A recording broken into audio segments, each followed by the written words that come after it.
Alrighty. Vigilante Williamson here on the 56th episode of my show, the Vigilante Williamson Show. Hopefully you can hear the music.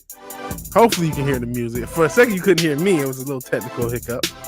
But we're here now. On a Sunday episode of the Vigilante Williamson Show. And expect a few more episodes the next coming weeks. I've mentioned it in previous shows that I am in between jobs. I have a job starting in a few weeks, and as a result, I will have a lot of free time, and I may be overbooking my free time. I plan on finishing up an album, doing a lot of shows, and relearning how to do YouTube videos because I suck at doing YouTube videos. And hey, Fimber says we can hear it all, which is good.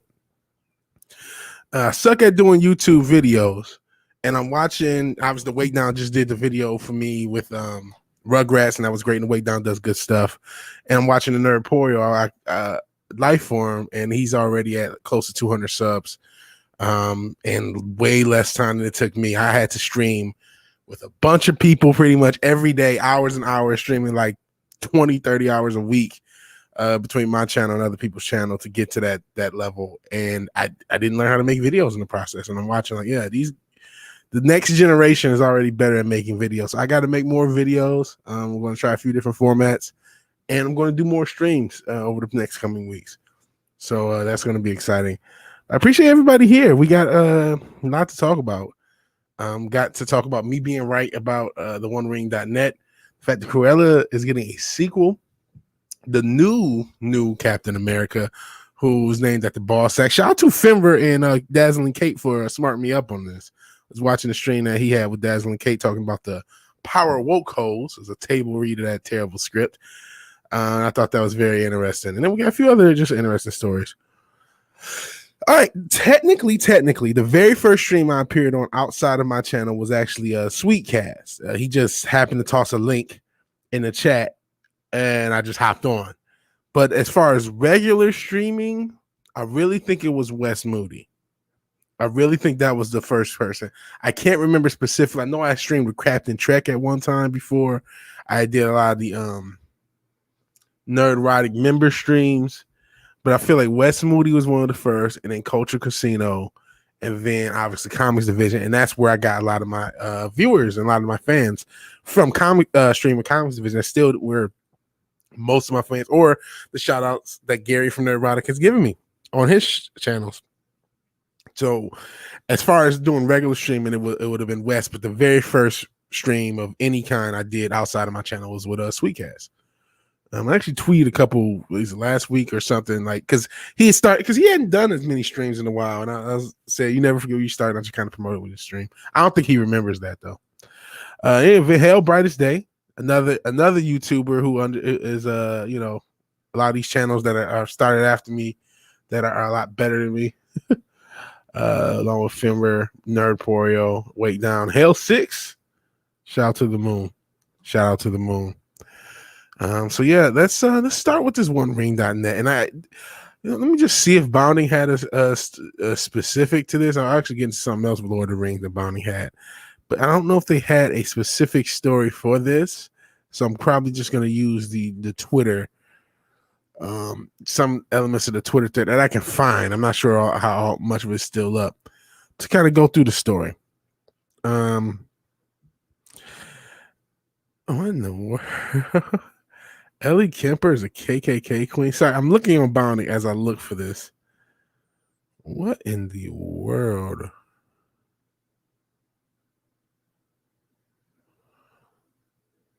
Man, I don't even know what this is. Veiled Prophet. I'm sorry. Oh shit. Now I'm reading this story. Maybe there's something to this. Veiled Prophet Queen. I'm sorry. That's what happens when you look at something live. Let's do one thing at a time.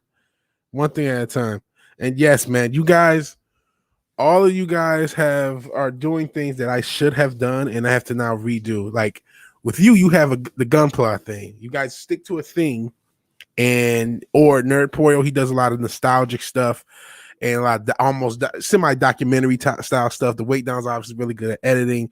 Fenver is doing like a lot of videos on a regular basis, which is the best way to grow. So all of you are doing something that is going to get you more long-term growth. Even my own partner, Matt, Fireball Productions with the Culture Crime Fighters, a lot of his growth was him specializing in the Expanse. He talked about the Expanse a lot, and that's where the majority of his audience kind of came from, was the Expanse, and that base audience. And then he obviously had that video. He had two really good videos. He had two really well doing videos. He does a lot of good stuff. But he had the video we talked about the Expanse and the actor who got Me Too'd.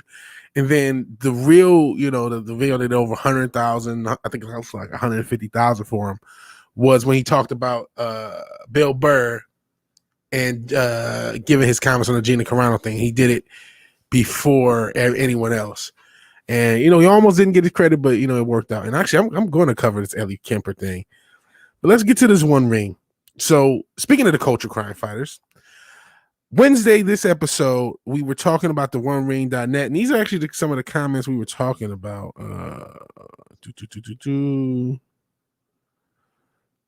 Let me see. So people are talking about Ian McKellen being gay. See, I held this. I set this up yesterday, so I'm not sure how much is still here, but I was trying to get through the One Ring's Twitter thread when they were attacking Nerd Roddick and everything. So I don't know if it's still up. It may not still be up. Long story short, they were going in and talking about all this this so-called hate for Ian McKellen. You see people on Twitter backing it up, which I don't remember any hate. Like this comment that LA Knight's posting, I was there 20 years ago. I don't remember anyone talking about Ian McKellen's sexuality for either X-Men or Lord of the Rings. This is just not something I personally remember. I cannot say it never happened anywhere ever, but I don't remember it being a big issue at all. I don't remember it being an issue at all. Like I genuinely don't. But OneRing.net had this huge tweet thread, and I'm a Twitter boomer, so if there's an easier way to just see their tweets, let me know. But they had this huge hubbub, or if that's the right word, about how they're anti-homophobic, this, that, and the third. And let me actually look and see. I know Bonnie had a report on that because that's what we read on the day. And it ended up with them kind of going at Lady Gravemaster and Nerd Roddick and everything, and just some guy. And I said it would happen. I didn't think it would take 24 hours, but I literally called it. And here you go. Here's the Bounding article. It'll show some of the initial tweets. It's kind of skip. So this is like, listen, we've been dealing with homophobic comments from decade, and it's still wrong. Whatever toxic arguments are being said now about Lord of the Rings fandom and adaptations, the same trash said Ian McKellen was the worst affront to Tolkien's legacy and in Pride, because it's Pride Month. I had never ever heard this, man. If you guys did, I'm not saying this to troll, to deny shit. But if you guys actually remember seeing anything with Ian McKellen being shamed for his sexuality, which I do not remember at the time, I don't remember. And I had teachers who were in a religious, very religious and stuff. I don't remember anything saying this. This cognate, respectful debate on Tolkien's always welcome, but homophobic, racist, misogynist is trash. There always calls for banning. This is not what Tolkien fandom is. Welcomes. We used to be able to ban people in the era of message boards and IRC, but in the era of social media, the platforms can't keep toxicity out of our community. We can mute and block, but that's only for the account feed. Twitter is not simply a community simply because it lacks anti-troll tools. Nasty people will show up and reply because their toxic friends self-tweeted us. So this is just the toxic fans. These fans are toxic, using what I consider to be a straw man. Again, if you guys saw this quote-unquote hate against Ian McKellen, let me know, because I don't agree with hate against him. He's a really good actor, and I don't actor. And I don't think, and he's done a lot of roles that have been iconic over the years. I don't think anyone should, fuck with him for his sexuality. But I've never seen that. And it just seems like virtue signaling and trolling. If you still think Ian McKellen's the worst and that Catholic Tolkien would have never improved. I beg you read more Tolkien's books and letters. He was woke, stood against hate, embraced all cultures. That's why his books are translated in every language. I think capitalism has a lot to do with that. If you think Ian McKellen gets a pass, whatever Amazon is doing is a disgrace to Tolkien, please think more on your personal bias before tweeting. Our block button is very active. That's trolling. And this is the thing that I knew they were going to come at Nerd Rider, because if you enable toxic voices in the name of free speech, you do not love Tolkien. First things first, our Papa freaks all the honeys. No, I don't want to see any sexuality with hobbits whatsoever. We talked about it on the Culture Crime Fires. Matt had this point of they add sexuality where it shouldn't be, and they take away sexuality from characters. I don't want to see a gratuitous heterosexual hobbit. I don't want to see some Chad hobbit slaying all the hobbit girls. That's not what this story is about. I don't want to see nudity, and that's going to be one of the stories talking about soon. There's a petition for Amazon to keep nudity out of Lord of the Rings. It should not be a sexual story whatsoever. So it's not just, hey, we don't want these characters we don't necessarily want gay hobbits. I don't think we need that much sexuality, if any, at all in this story. And actually, Mexican Iron Man. Shout out to Mexican Iron Man. Let's see. And you know, the tip jar should be in the comments or the pinned comment. Let me see. Let's say point of personal Mexican SJW privilege. Recommendation for your success: hire a Mexican sidekick for your channel and focus on guacamole and salsa recipes. Imagine the growth. I am a terrible cook, though, so that I don't think that's going to grow. I could also hire a great graphic designer. Wait, I did, and I owe money. Hellcast in the Shadows, because we actually have sold some shirts. We sold 2 shirts, and let me see. Oops, I don't want to streamception. See what's going on with the tip jar. It should be in the pinned comment if the pinned comment is still there, because it looked like it disappeared weirdly when I started my show. But at the same, like, my whole point is, man, this is not a sexualized story. So really, we shouldn't even know the sexuality of these hobbits and of these characters for the most part. There's a few exceptions, but I don't see why this has to be a big thing outside of OneRing.net's more than likely paycheck from Amazon. Let's just be honest. Oh, and shout out to New Bomb Turk. There is no pinned comment. You know what? That's very weird. Okay. Last night I did the pinned comment in advance when I set up the show, and it disappeared when I left. I came in the show. That's what she said. A second ago before starting it. And I gotta, because if you don't, you won't hear the music if I don't have my sound card on when I get into the StreamYards. So I'm all right. I went back out, turned to StreamYards, and so here's the pinned comment. I'm going to pin it again. Thank you, Mexican Iron Man, for even wanting to tip, just a tip. And anyone else wants to tip, it is also in the description. It's also in the description, and the stream element bots eventually show up. I've been trying. When I first did the timers, it was just Spam City. So I've kind of like de-emphasized that, but I probably could go back to it. So I thank you for wanting to tip. Anybody else wants to tip, always appreciate it, never obligated. I just see Rajesh. This guy I haven't seen in a while. Hell, Rajesh. Yeah, don't have a pinned comment. 6, no paper or 3-letter network here in England bought it up. Only became a fake issue today to be used as currency for social impression. That's what I thought. I never saw this before. Never saw this. All tacos all the time. In 1 year, we pick up at least 10 new subs. I think you pick up a lot more subs with a cooking channel nowadays. And hail Mexican Iron Man. Shout out to Mexican Iron Man. Thank you for asking for the tip jar so I can realize that I did not have a pinned comment. Thank you, StreamYard, for deleting it. What the hell? Or YouTube for deleting it. Not sure what happened. Now I do have a pinned comment. So if you guys want to buy a shirt, if you guys want to tip, just a tip. If you guys want to support, it's never obligated, always appreciated. Hell Matthew Berkland, a newer sub or newer person on the channel. I appreciate it. Hail from Beirut. So I'm not sure what happened with the pin comment. Back to the token thing. Yeah, Rajesh is correct. I never saw anything. Never saw anything on Ian McKellen's stuff. I can't say that it didn't happen, but I really think this is a Pride Month virtue signal. I really think this is an Amazon-funded virtue signal. It's very obvious that OneRing.net has no objectivity regarding Amazon series, and more than likely has already gotten a little bit of a kickback, which a lot of media sources do nowadays. That's just the reality. A lot of media sources, a lot of fan sources get kickbacks, either in access or financial or whatever style kickbacks from whatever company they're supposed to be covering. So that's just the reality of the situation. And for them to go, OneRing.net is kind of a fan oriented thing, right? It's something that's been a part of the token fandom for a while. And for them to go at different groups in the fandom and to already be on the offensive to a guy like Nerdrotic, because if I could find the tweet, they had tweeted at Nerdrotic without any provocation. They tweeted at Nerdrotic something about define woke, I believe was the tweet. And it's just like, well, you guys define woke. You're the one who said it was woke. They just went at Nerdrotic, and then Lady Gravemaster defending them. She got blocked. Just a guy said something. I'm not sure if he got blocked. And I can't find a Twitter thread anymore.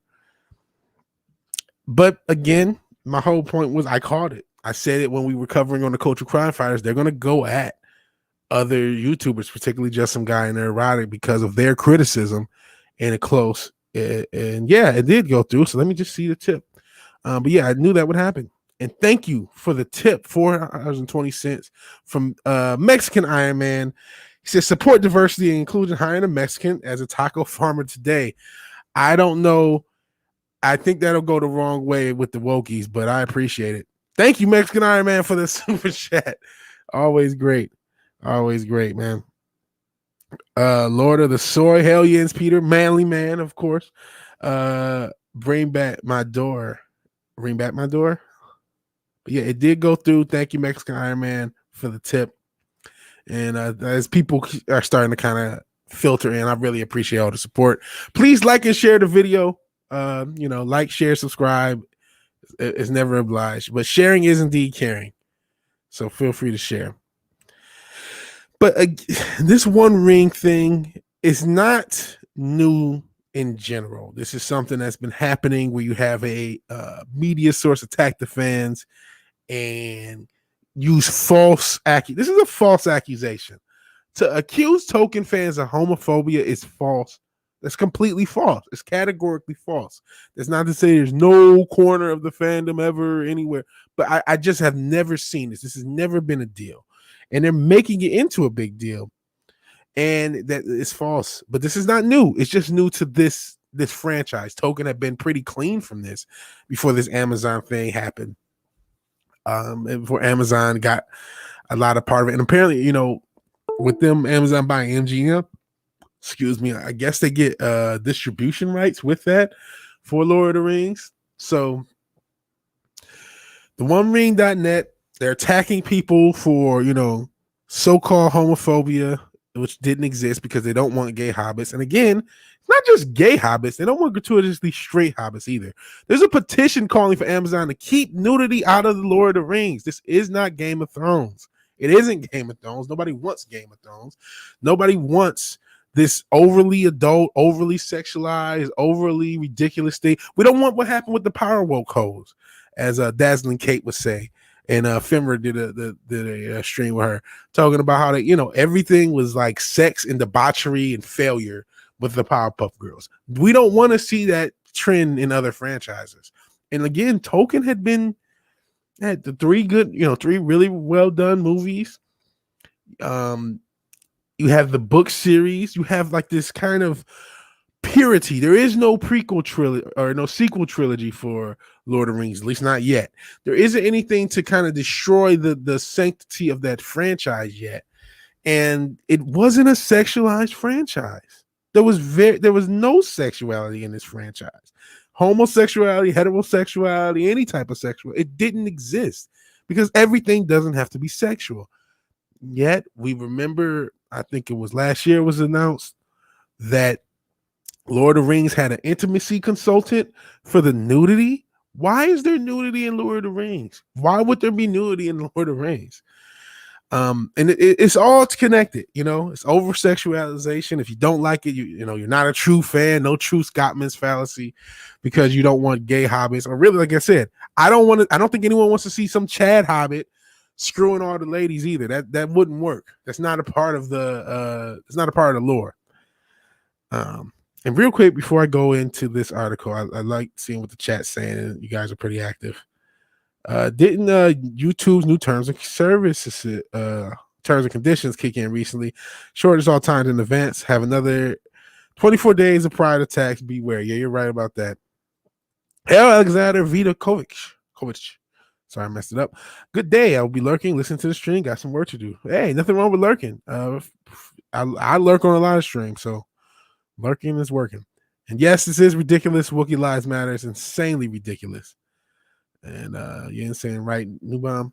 Just had some woke asshole lecture me how black people are just like orcs. This is the most racist shit on earth. I want to see one of these motherfuckers face to face and have them tell me why they think I'm an orc. That's the most racist bullshit on earth. Black people are like orcs. No, you're a racist piece of shit. Are you a Klans member?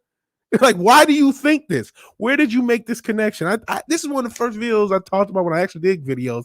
I talked about the orcs things. I talked about the Uncle Ben's thing. And I'm like, what? How racist do you have to be to think that orcs are representative of any human group? It's a fantasy series. And it depicts a total, when it says race, it's a different species. One of the biggest mistakes we made in the human language is use race, because it implied species. We should have never used race. We should have just stuck with nationality. But that's neither here nor there. It pisses me off to no end. It It makes me want to like go crazy. Like give them, like feed into their stereotypes, and that's absolutely insane when I hear that shit. It pisses me off to no end. I'm legit. It's one of the things that legitimately offends me. Wookiee really does. Whoever's in charge of the One Ring Nets social media needs to be replaced. Same with Heavy Metal.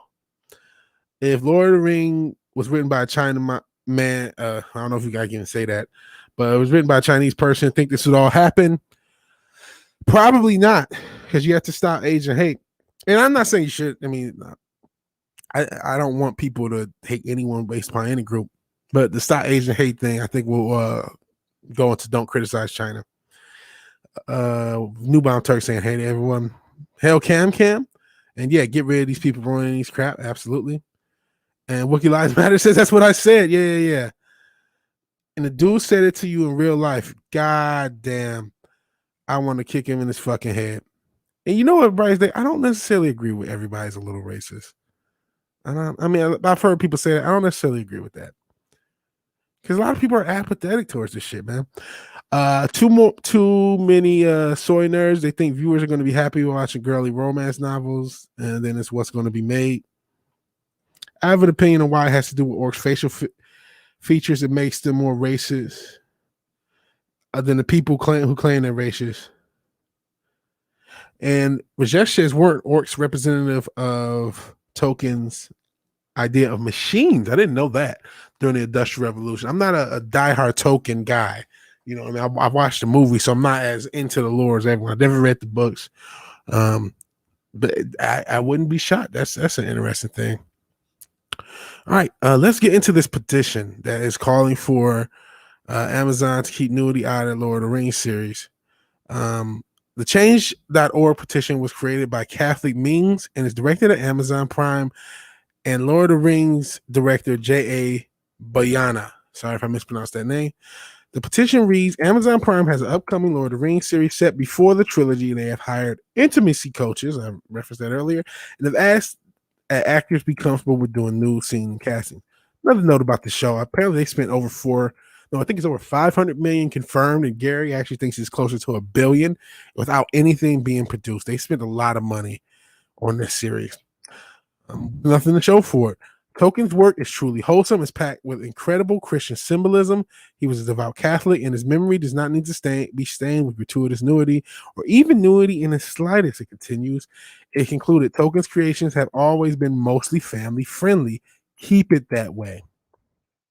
Rumors back in October indicated that the series would feature nude scenes, that the production would indeed hired an intimacy coordinator, and the rumors came from the aforementioned OneRing.net and Night Edge Media. One Ring discovered a casting call for a TV production in Auckland, New Zealand, and asked if actors were comfortable with nudity. The casting call was from BGT, entitled "Comfortable with Nudity." You can see it below. So here's the casting call. Comfortable with nudity. BGT are currently on the search for talent who are comfortable with partial or full nudity. Intimacy guidelines will be followed on set. We are after all shapes, sizes, and uniquely beautiful looks. You'll be needed for background extra and feature extra work in upcoming production shooting in Auckland. Apply now by clicking here. Select the Auckland free trial. We don't need all that. All talent must be based in Auckland, have their own reliable transportation, and be legally allowed to work in New Zealand, and may not be already signed another talent agency. Don't forget, it's the best second job in the world. Can run conjunction with your normal daily routine. Here's the interesting thing about this. This is a call for extras. This isn't a call for main actors. How much fucking nudity do you need where you need extras to be butt-ass naked? What the fuck do you have planned for extras to be naked? All right. While the casting call does not explicitly state for Lord of the Rings, that's fair. The OneRing.net's Cliff Broadway said we have seen other notices apply for the Lord of the Rings using the code word jazz for interesting looking actors and horse riders. However, a separate casting call that does state is for Lord of the Rings as applicants to use the word action. So as far as action is what you apply to. So maybe this isn't for Lord of the Rings. Let's hope to God it isn't, because again, why would you want extras naked in a Lord of the Rings story? And this gives the example casting call that is indeed for Lord of the Rings, talking about how horse riders and stunt trained individuals, and apparently you apply using action. So maybe these are different casting calls. Let's hope for this show's sake it is. Aside from these casting calls, Caleb Williams at Night Edge Media discovered that intimacy coordinator Jennifer Ward Leland had been hired to work on a project called Amazon's UAP. It's unclear what UAP stands for. It could be an acronym for Untitled Amazon Project. Okay, and this is her being hired. Yep, Untitled Amazon Project. So it doesn't say. So that's to be fair, there's no hard evidence. There's no hard evidence. Hard is an operative word, right? The One Rings Broadway claimed that Amazon's UAP is the catch-all working title for Lord of the Rings. Amazon Studios has not officially addressed the rumors. As for the petition, it's been signed over 32,000 people so far. What do you make of the petition? Do you plan on signing it? The petition won't help. It won't help. You can get 100,000. You can get 1 million people sign it. It's not going to mean anything. They're going to do what the fuck they want to do. They spent so much on the property. They spent billions already in producing this. Apparently, by buying NGM, they had the distribution rights on top of it. There's nothing you can do. There's nothing you can do. When it comes to pop culture, no matter what franchise we're talking about, no matter what angle we're talking about, at the end of the day, you have to kind of chew the meat and separate the fat. I'm probably fucking up that analogy, but you have to, they can't, in my opinion at least, they can't take away how good the original trilogy is for Star Wars, or the original trilogy, I guess I should call it, for Lord of the Rings. They can't take away how good that is, and you need to cherish that and realize nothing new is going to be good. Anything that comes out new is going to destroy what came before. That's all it's there for. That's all that could possibly happen. And who the fuck needs intimacy coaches? I mean, listen, I wouldn't want to be naked around a bunch of randos. It would be creepy. And Amazon needs to listen to their own intimacy coaches. Well, how bad they're fucking this show. Good job, Robert. That was nice. Yeah, all sizes and looks. Time for the fat hoes, which I like fat women. Shout out to the big girls. Hulk, smash that like button. Share. Sharing is caring. It does indeed help. Please share, like, and subscribe. I really appreciate it. The Locust and Lord of the Rings is just the next field of wheat. Yeah, that's a very good analogy. That's all. Just read the books. Yeah, read the books. Watch the original trilogy, or watch the original movies, I should say. Don't feed into this craziness. Don't feed into this craziness. And I'm checking the D Live because I always get somebody on D Live. Is this live? They're like, yeah, it is. It's indeed live. You know, hopefully I don't still have Tetris Effect. Sorry to do a little housekeeping live. Does it still say Tetris Effect? I think it does. It does. This is not Tetris Effect if you're watching on D Live. It's a Vigilante Williamson show, and I'm going to edit that now and then check to see. Alrighty. You know, it doesn't look like anyone in the D Live is showing up, but I appreciate anyone watching on any platform, and obviously most of the people here watching on YouTube. All right, so this story I was not going to cover. National, what does Jen have to say? Game of Thrones for people who want to sex dragons, midgets, and munchkins in one program. It was. I don't know what Game of Thrones. I never watched Game of Thrones. I know it was hugely popular, but when something's hugely popular, I ignore it. I have to wait until everyone else is off of it. And of course, it ended terribly, so that never happened. But this next story I was not going to cover until just checking it out. Like just watching it live. I was doing this live, and I'm like, what the hell? Ellie Kemper is crowned the Clan Queen by cancel culture mob over past participation in a veiled prophet pageant. I never heard of veiled prophet before today. I never heard of any of this stuff. I barely know who Ellie Kemper is, if not someone saying The Office and Unbreakable Kimmy Schmidt. I'm like, okay, I kind of know who she is. But this is an interesting story. I'm not even sure how I'm supposed to feel on this.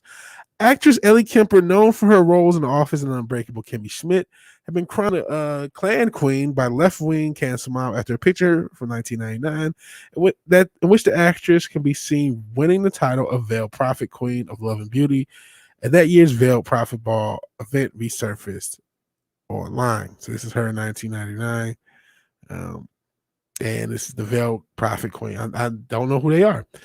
But Browning is going to set us straight. For those out of the loop, the Veiled Prophet organization has a long history of racism and white supremacy, like legitimate racism and white supremacy. It's funny because those words have become buzzwords for you don't agree with us, but it is a real concept. In the past, for not having either Black nor Jews take part in the event, it wasn't until fairly recently, 1979, that the organization allowed Black people to participate. But that means by 1999 that was no longer an issue. So Disney was a racist organization in the past. Like, are we gonna hold that against them forever? Like, if they got over it, then I don't know what to say. In an article, The Uneasy Pass on the Veiled Prophet organization, the common reader, Kelsey Kloss explained, like others, the VPO did initiate a few minority members, including foreign-born immigrants and a handful of Jewish members. Black members only admitted 1979. I mean, look at something like the Masters and Augusta National. Into the 90s, I don't think they had female or Black. I'm not sure if it's Black members, but I know they didn't have female members. I remember that damn, what the fuck was her name, who used to try to protest the Masters, and it was a total fucking joke. I can't think of her name, but there's. I mean, I'm not saying that as a pass. I'm not saying this is just cool or whatever, but it's like, okay, so why does Disney get a pass? You know what I mean? Why do all these other organizations who have had similar things get a pass? You know what I'm saying?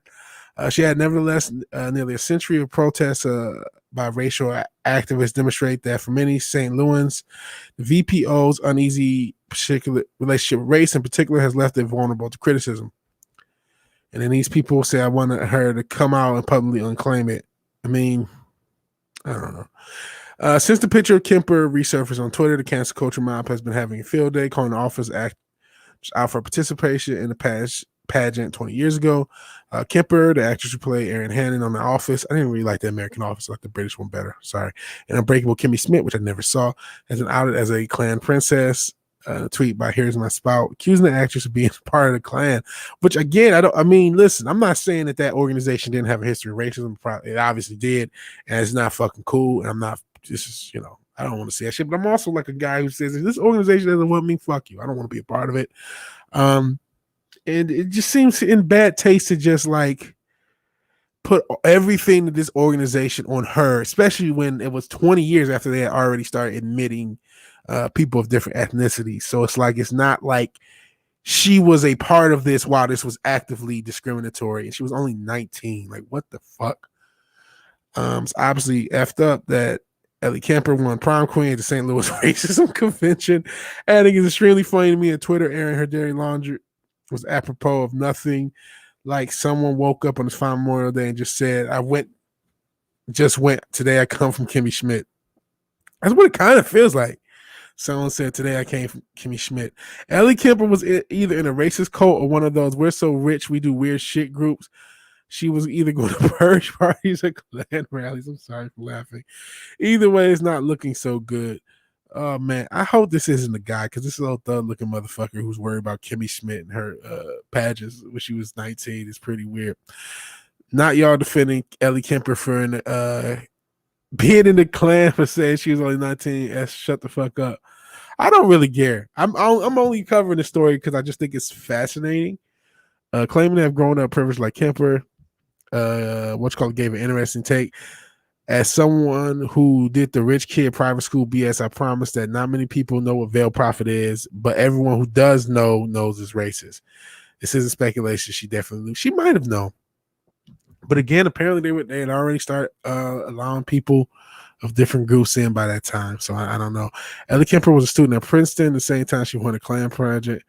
Almost like the Ivy League continues to be a hotbed for racism and a key protector of America's most destructive institution. Well, here's where I will agree. The Ivy League is definitely a hotbed for racism because a lot of critical race theories coming out of the Ivy League. So, blind squirrel finds a nut. We are definitely in agreement with that. Can't believe y'all didn't know Ellie Kemper was part of this weird. Like, how you can't? Nobody knows this weird cult focused on segregation and pedophilia. Are they really? I know nothing of the Veil Prophet organization, so I don't want to defend it. This does look weird, bro. I'm not gonna lie. This looks Freemason as fuck. This looks Illuminati confirmed as fuck. So I'm not into defending this group. I mean, this looks, it does look freaky. I never heard of it. Kemper's looking good for 41, which proves the Klan made practice. Oh my god. Oh my god, these tweets are funny. Oh man, I'm sorry. Unwilling to forgive or forget Kemper's participation in the pageant, Randy Jones stated, "Can't wait for the inevitability of Ellie Kemper to fall." Fellow co-stars come up and try to defend her past like they did with Marvel Boys Chris Pratt. Okay, what did Chris Pratt do that was racist? Please explain. Please provide any receipt or explanation of what he did besides be a straight white male. And I don't even know if he's straight because it's Hollywood. They added, I'm sorry, there's no way to defend a white woman who won a Klan pageant at 19 and went on to have a career in TV and film. Matt Walsh brought up an interesting point. Ellie Kemper bowed to BLM, and now they're still trying to crucify her as a racist. So is it right? Have no sympathy for these people. You feed the beast and get eaten. Well, it's your problem. Have fun. That's fair too. And in racial justice, Black Lives Matter is not for racial justice. That's for assholes to buy large mansions. We know that. So you donated, you helped Patrisse Cullors buy large mansions. You helped a bunch of people blow up this country. What do you get when you fund a bunch of psychopaths destroying shit, and you think everything is cute because their name's Black Lives Matter, and they finally turn their sights onto you? Get what you fucking deserve. So yeah, not much in the sympathy for Ellie Kemper, but this is a very funny story to me. She publicly announced she donated to the organization May 31st, almost 1 year to the date before her being crowned as a Veil Prophet. So again, Illuminati confirmed. This is probably Illuminati. I mean, this looks mega Illuminati, man. This is an organization I never heard of. The hell is this? I don't care what these bitches are talking about. Quick look at Kemper's Instascam profile. You'll notice that the comments under her post haven't been too kind to her in light of recent events. Phenomenon actually proves the point Matt Walsh is making. If you feed the beast and get eaten, well, it's your problem. Taking more of a supportive stance, Daily Wire's Ben Shapiro argued there wasn't enough evidence to condemn Kemper over her appearance until the recently resurfaced picture. It's not a single iota Ellie Kemper is racist. It's naturally okay. I don't really care what Ben Shapiro thinks. Well, how's Ben Shapiro? Okay, Jesus Christ. Some of this is just Twitter logic. So Tom Arnold, who's insane, who's completely insane, Yeah, I said I'm sure Ellie Kemper doesn't want a racist guy defending his racism as much. So you anti-Semitic by criticizing Ben Shapiro by your own logic, Tom Arnold? I don't know. It's a pretty anti-Semitic thought to just think because he's a racist Jewish guy. I don't know. Interesting enough, Shapiro isn't wrong. In reality, there's little evidence to prove that she is or hasn't been racist, or that she is. I don't know or care really. I don't even know who Ellie Kemper is. I just I don't really care. I just think this is when the left are eating people is funny, and there's some pretty funny tweets. Yeah, is that it? That's it. Let's see what you guys are talking about in the comments. Let's see. She's also a ginger, so super white. Yep. Marvel normies are so dumb that they're celebrating an image from the Loki series that says he's gender fluid. He's a fucking shapeshifter. Does that make Mystique gender fluid as well? And you're right about who cares. Wookiee lives, man. Just a bunch of whiny douchebags. They invent white supremacists. It's absolutely nonsense. This is nonsense. Recently, 1979, 42 years ago, recently. Yeah, it was not recent, but it was more recent to the time. It was 1999 when the thing happened. It was in 20 years. So it was 20 years from when it actually happened. So that's what I think I mean by recent. Had to dip out for a minute. Good to see you. Hail Cam. And New Turk gives him thumbs up. Kemper becomes governor in North Carolina. She better not. A prime minister of Canada, she will be forgiven. I'm in North Carolina. I don't want her to be the governor. And yes, it does look like a World Economic Forum party. So no fucking no sympathy for this Illuminati member. Get what you fucking deserve. She should beg for forgiveness in Mandarin. It did not help John Cena because that movie still bombed and China and I smashed. A lot of people would. And yeah, Tom Arnold wasn't even relevant when he was relevant. He will always be Mrs. Roseanne Barr. Yes, another point. That's another point. Okay, you're talking about racist people. What about your ex-wife? You were busting nuts inside of somebody who the left considers racist. Do you get shit for that, Mr. Arnold, by your own logic? Or Mrs. Barr? Only time he was relevant outside of Roseanne was the Best Damn Sports Show in the early 2000s. And who knew the salt must flow? Appreciate you being here. He was part of the Tetris stream yesterday, and I appreciate you being here. He's one of the OGs of the channel. So yeah, he's lurking, loving the conversation. Nothing wrong with lurking and just chilling. Everyone's saying hi to everyone. Hell, Glenzer. Appreciate Glenzer showing up too. I appreciate everybody showing up.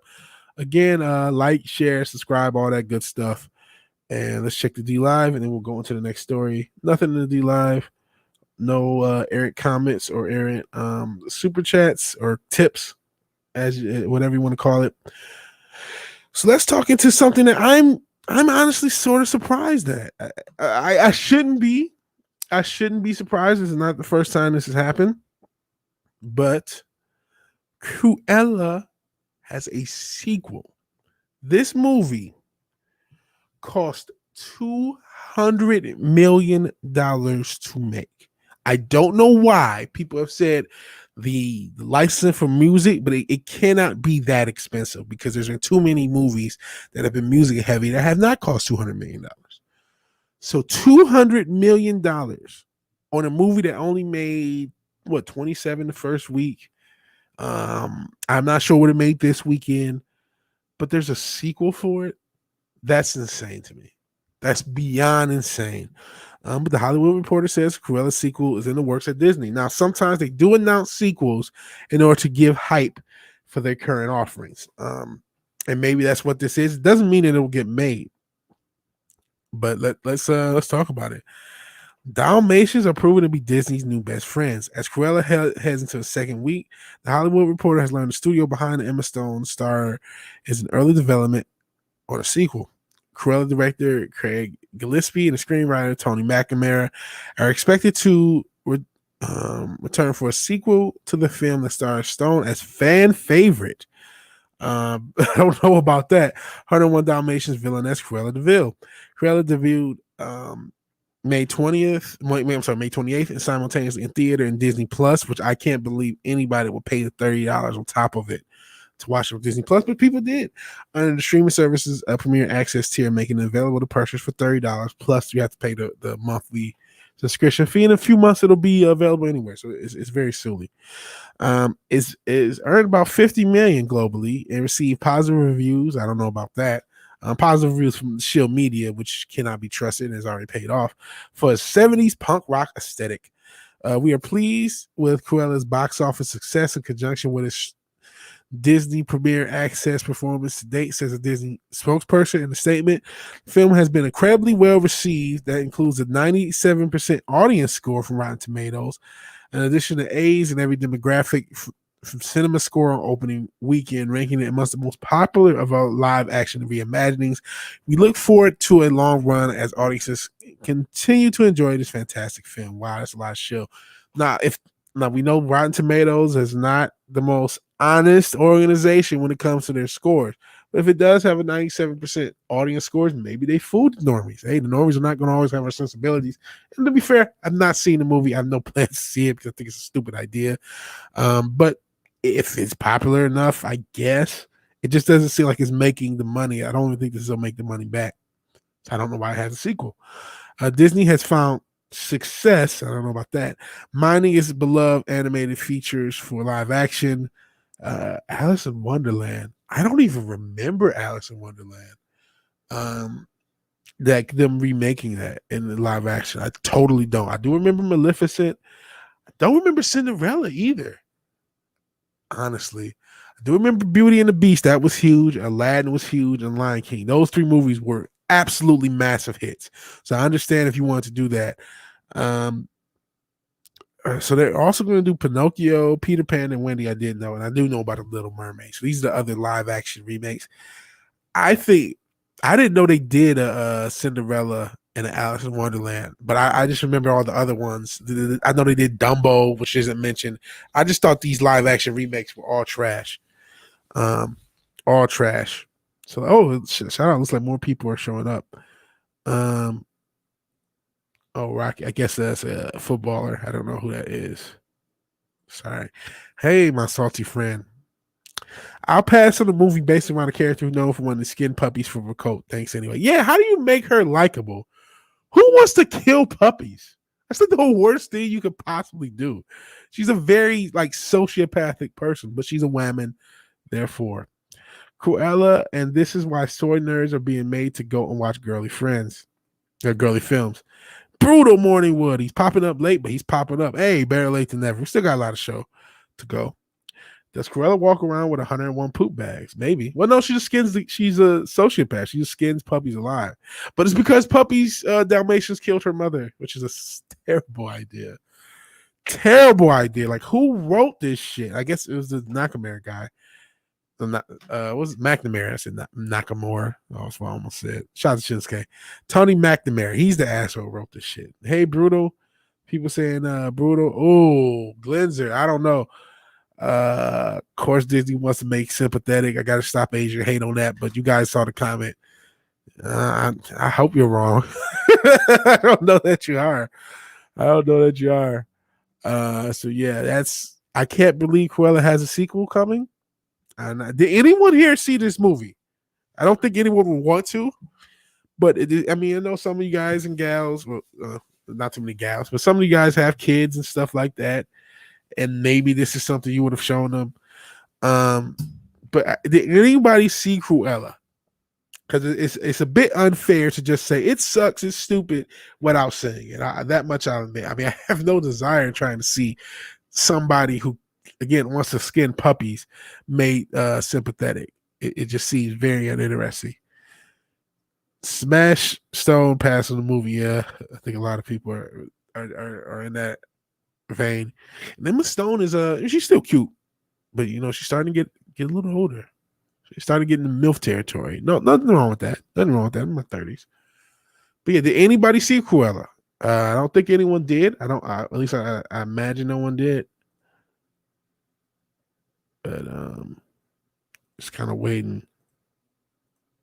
All right. It'll probably take a while for it to catch up, and you guys can let me know. So let's go into the next story. Just to understand the current trend of announcing sequels before the first movie is completely out of theaters. The point is to give a false sense of hope. To give a false, if you tell people, oh, there's a sequel for this movie, and they're on the fence about seeing it, the thought is, well, if there's a sequel for the movie already coming out, it must be good. You know what I mean? Because initially that's how it was. Very, if they announced a sequel very early, like a month after a movie came out, you would think it's a good movie, but I don't think that's really that good marketing, to be honest. Maleficent and Cruella are all about exonerating female villains is wrong. Yeah, women can do no wrong, don't you know? And the wall defeats them all. Wall has no L's. No L's whatsoever. Speaking of L's, and actually, let me get into my Google Translate real quick. Let me do something real quick. I meant to do this before the show. Apparently, this character that we're going to discuss is named after, I believe, Ballsack. So I want to see.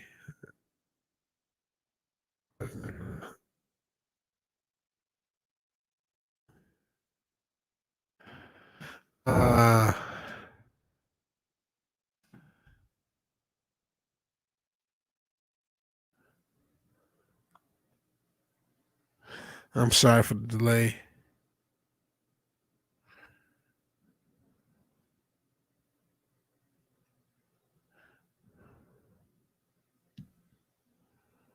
Okay. Yes. I'm not crazy. All right. Was that Captain Filipino? It is. We'll talk about them in a second. And if anyone in chat saw Cruella, they would have brains not to admit it. Maybe you're right, Yens. Nobody wants to own up to that. So yeah, let's get into Captain Ballsack. Before we do, and I'll tell you why I'm called Captain Ballsack.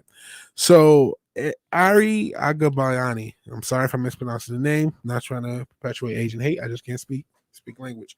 Marvel comic writer Alyssa Wong addressed her character's name and his meaning after Twitter poked fun at Ari's meaning in tag along.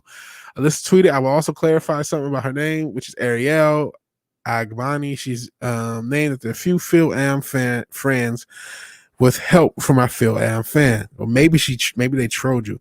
Both Ariel and Agbani are Filipino names, not unusual choice for a new Phil Am superhero. Okay.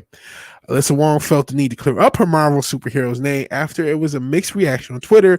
This comes from users who realize Ari in Tagalog translates to genitals. That's awesome. So let me get back to the Google Translate gang. And let's see.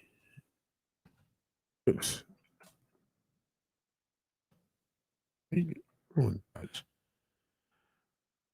Oh, let's see.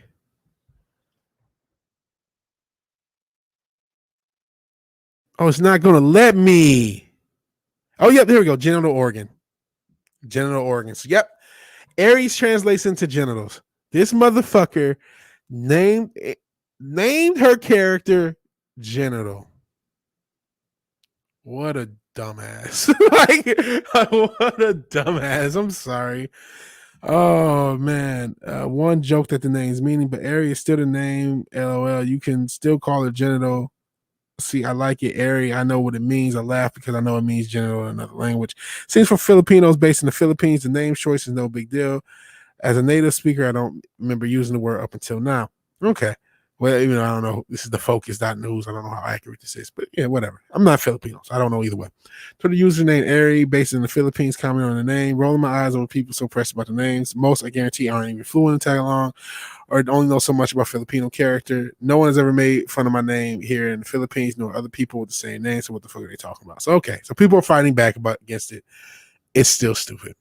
You think to not know that Ari is a perfectly good nickname. I went high school in the Philippines, and the guy who went by Ari not once was an issue. Okay. These tweets totally dispel what I was talking about. But let's talk about Ballsack, the new. I'm still calling this person Ballsack. I'm sorry. The new, the yet another woke Captain America. They're trying to. And to be fair, this person has more hips and is in shape. Where are her organs? She's not obese like the chubby black one, or you know what I mean. She looks more. And honestly, you couldn't even tell she's Filipino unless they said it. At least just by this design. An iconic villain returns, and new mysterious villains emerge, and a new cap joins the lineup of the United States of Captain America #4. They've been doing virtue signal Captain America. We had the homeless Captain America, the homeless meth addict or heroin addict Captain America to represent the LGBTQ. We had the lesbian woman of color to represent, I guess, black people and to encompass as much as possible. Then we had Nighthawk as Captain America, and now we have Ballsack. Marvel's newest Captain America will be debuting in September in the United States of Captain America #4, but you don't have to wait until then to get your first impressions. Meet Ballsack, a Gabani, Filipino college student. She's the fourth in a string of rural Captain Americas that are taking up the name to be a hero in their local community. They don't have superpowers. They just put on a shield, and all of a sudden, she could deal with criminals just because a college student. A small Filipino college student with a very shitty shield and no powers or weaponry and lace, whatever the hell, leggings and a jacket. She'll be able to deal with super criminals. That's awesome. It's the campus of the private university she attends. She's been called into action when she learns a friend of hers is being abused. Oh my God, a wealthy legacy student that the authorities won't prosecute. Almost like Duke Lacrosse. Except, wait a second. Like other caps, Aerie has a strong sense of justice. Sure. Admires the ideals that Captain America embodies. Writer Alyssa Wong says in the announcement, but the Captain America she's inspired by isn't Steve Rogers, is Bucky Barnes, someone who hates bullies as much as Steve does, but is willing to use sneakier and shadier tactics to deal with them. Ari's a vigilante. I take offense to that. I take offense. I'm sick of my people being misrepresented in the media. And she knows you can't always win by playing the rules. Bucky's influence is reflected in her costume and by the designed by the incredible Jody Nishima. I'm not sure. I mean, it's kind of. I can't call it shitty art because shitty art nowadays is way shittier than this, but it's very generic art. How about that? Generic art. Ari's this is just more about the character.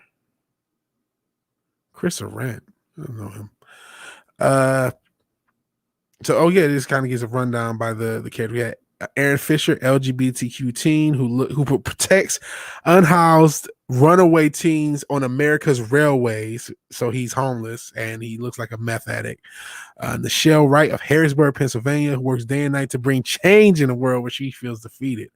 The fuck that means. And it's Joe Gomez, who's a construction worker by day. Jesus Christ. Even though construction workers are making a lot of money, so that's not the worst thing. Our debut will be a backup story, United States of Captain America #4.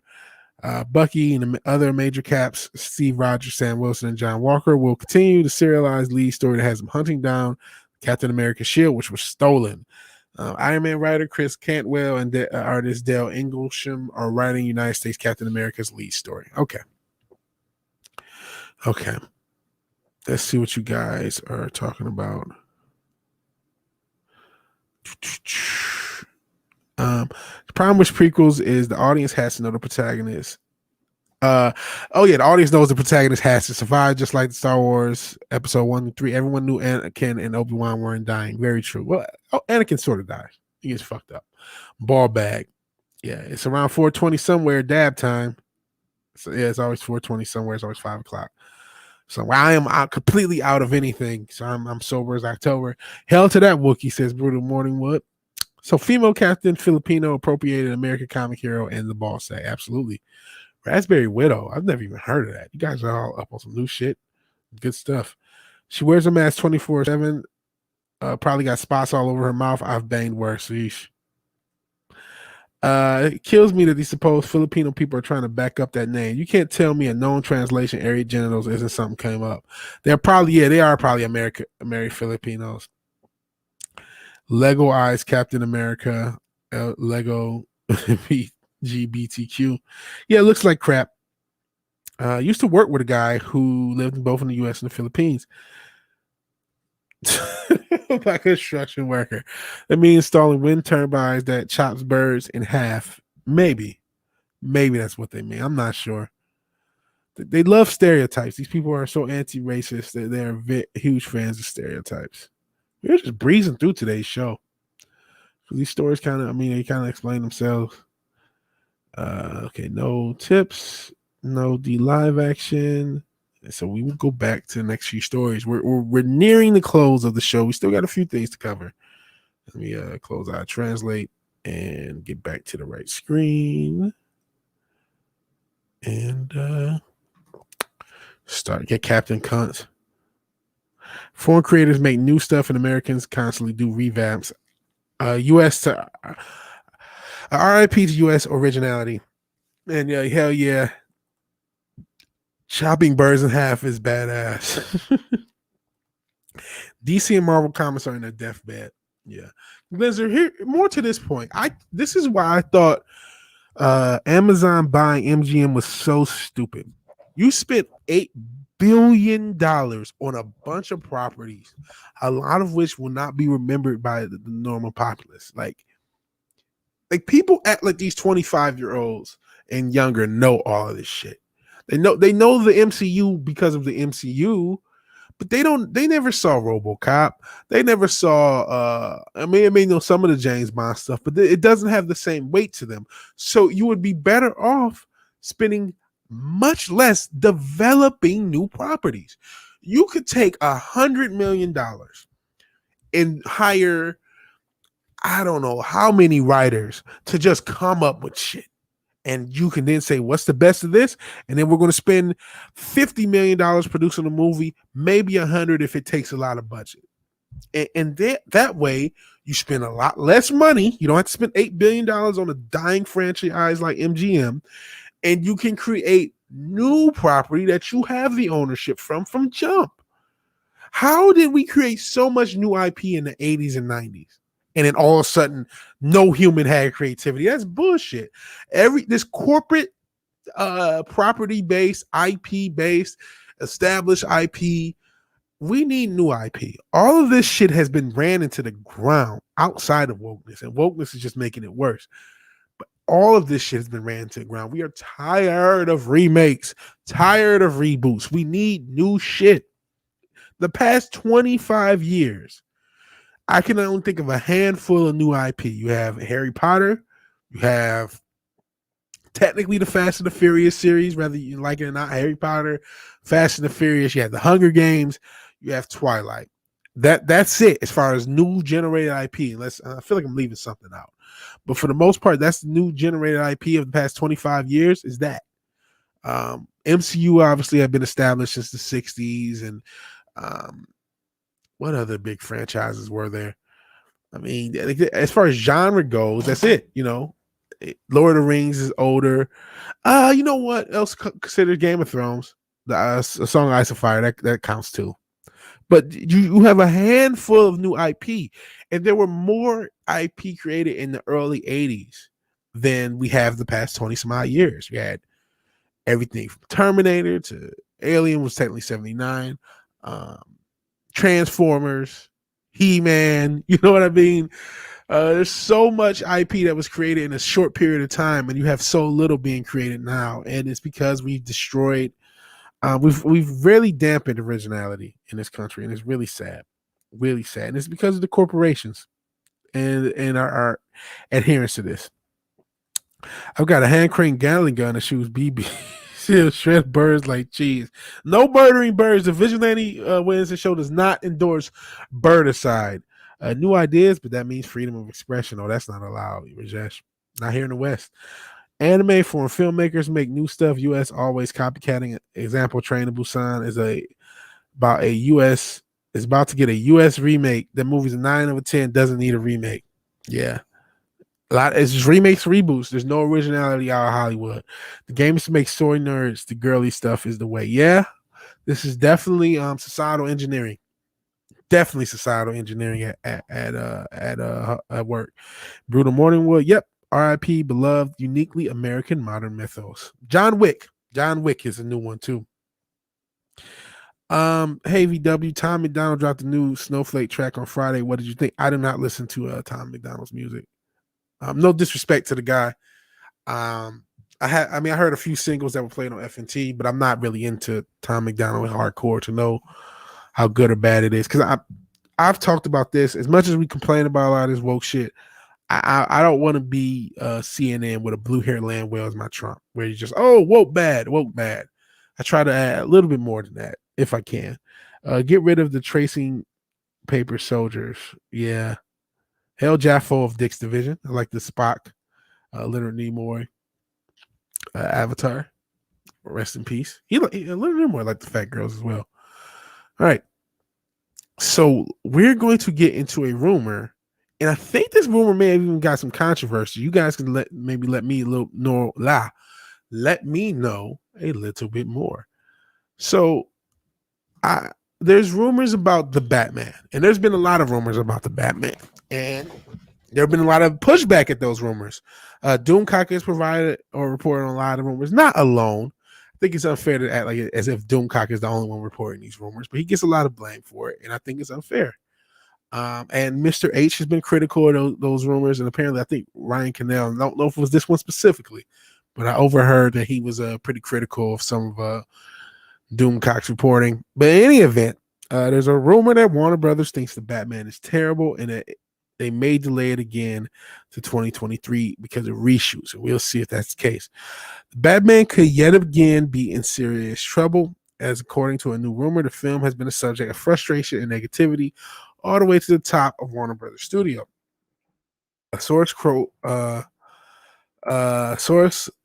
to YouTube scooper Dictor Van Doomcock tells the future ruler of Earth that the bloated and beleaguered production could face another delay in the process and become the most expensive movie ever made. Let me skip too far. Atop of the discussion of this rumor, it should be first noted that even Doomcock himself has stressed that he is skeptical about the information he has presented and urged viewers to take it with the usual grain of salt. And that needs to be emphasized. No matter what rumor Doomcock reports, he always says this is a rumor. Take it with a grain of salt. And if you have an issue with rumors being reported as a concept, okay. Is this playing? Because I don't have my headphones on. It wasn't playing, but it started when I clicked it. That was weird. But yeah, if you have an issue with rumors being reported, that's one thing. There are a lot of rumor channels and rumor-based media organizations and blogs and the like. But like, rumors are rumors. They may come true. They may not. There may be truth in them, and we may not see it. Things change. If you guys, any of you guys were wrestling fans, there were a lot of wrestling rumors that don't come to pass, not because they weren't planned, but because they changed their mind. And that's a common thing in a lot of these companies, even in media. You know, they change their mind on things, or things are half true. So, like, regardless of whether or not you think these rumors are true, I don't think the messengers should get shot, but that's how it is in this day and age.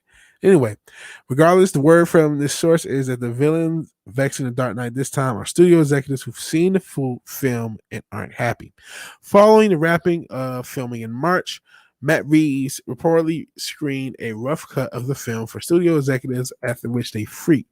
As noted by Doomcock, the reaction was similar to those of the Star Wars and Star Trek fans who saw Last Jedi Into the Darkness. A heated shouting match allegedly ensued between the execs shot by the shit they had just watched and Reeves, who struck back at the very same executives who didn't listen to his previous complaints about Robert Pattinson. And here's another thing to kind of give credence to this. It has been all but confirmed that Matt Reeves wanted a totally different actor to play Batman. I cannot remember the guy. And honestly, he looked pretty slight as well. He looked kind of soy as well. But it was another actor, and Doomcock actually didn't report it. I can't think of where I saw it. Oh, my God. I apologize, guys. But Matt Reeves wanted somebody else to play Batman. That much is fairly known. It wasn't his first choice. And that led to a lot of rumors about there being friction on set. You know what I'm saying? And I wasn't there. These are rumors. But Mr. H counter reported. If you followed him, he around the time a lot of these rumors and a lot of filming was going, he had a lot of counter reporting. And there was also reporting that fit both Mr. H's and Doomcock's narrative a little bit, because you could have saw there were rumors that went around on set, and then Mr. H reported they were just rumors from the set and they weren't true. So I don't know. And the film, and Mr. H, for those who don't know, he's a YouTuber who is based in the UK, who does film and has connections in that world. And he had connections to people who were on set. So it's like they each had their own sources, and there were some disputing information. So that's neither here nor there. Surprisingly, despite the stories about the former Twilight Star failure to work out and bulk up, his dalliance with co-star Zoe Kravitz, his attitude on set, how awful he looked in the suit next to the stunt players, the studio problem with the film is apparently Bruce Wayne stuff. Doomcock hears the action scenes are fine per se, but the producers are mulling for the possibility of reshooting scenes of Pattinson as the billionaire playboy for whatever reason. Apparently, these are the least expensive. Bad when the season heats up. Being on the road. Sheesh, Cody Bellinger, shut the fuck up. Apparently, these are the least expensive parts to film again, and Warner has the budget very much on their mind. The Batman So Goes Intel has ballooned. Oh my god! And I actually believe this number with these modern budgets where you have Cruella as a $200 million film, Wonder Woman 84, $200 million. So apparently this budget has gone to $400 million, and Warner Brothers wants to show it for wants more to show for it than cut their losses by dropping it in theaters on HBO Max. As is, I'm not sure if it'll be on HBO Max by that time since everything's starting to open up. Doomcock asks why the bad movies get released all the time. Batman must be a special kind of terrible given how it's drawn such a nuclear reaction of ire. Reshoots would add to the cost of the film and push it back to 2023, an even more extensive delay than those caused by the coup and other complications. When asked by Harvey Cthulhu why the potential delay would be so long, Doomcock cited another salacious, perhaps suspicious rumor as the reason, noting that it would be done to accommodate Zoe Kravitz's suspected pregnancy. Another note on that video, shout out to Valiant Renegade. We get our names mixed up, but he was actually in Doomcock's video, which is cool. If true, Doomcock thinks Warner Brothers will review the situation once they cool off and figure out minimal ways to reshoot or add footage without resorting to a full-blown delay. I can't imagine they delay it. This scoop could be another one for the tinfoil hat crowd, but it sure makes it sound like the Warner is regretting letting the Zack Snyder go, which fuck Zack Snyder. Luckily for them, there may be some time and demand to restore the Snyderverse. Another comment, I think it was mentioned in that video, and this is a rumor that other people have reported that, and I think even 24/7 Fusion Media, your boy, reported this. But there are people in Warner who were pitting the Snyder cut against Batman, or the Batman, the Robert Pattinson version, to see which is more successful, to know which direction to go in, at least at the time. Now, obviously, Warner is in a total different space with this Discovery merger going on, or whatever you want to call it, which apparently is just gearing up to be sold to another party, maybe Apple, maybe Amazon, who knows. But I had heard those rumors as well outside of Doomcock. So I don't know if Doomcock's rumors are true. He doesn't even know if they're true because they're rumors. I hope they're not. I am a diehard Batman fan, and even though I make fun of Sparkly Boy, I want to be wrong. I want this movie to be good. I don't want this to be a mess. Yes, I still want Batfleck, but I'm not really. Oh, I don't know what I want. I would like to see a Batfleck done right because there were some good things about the costume and about what they were trying to do. And there's rumors that there may be a Batfleck HBO Max series, mini-series. I would love that. But man, I really hope this isn't true. I really hope this doesn't get delayed and this isn't a nightmare mess. So yeah, it's a complete mess there. Personally, I couldn't tell you if the rumors are true. But I don't like to throw the baby out with the bathwater. There was definitely reporting that Matt Reeves wanted a different actor to play Batman. That's all but confirmed.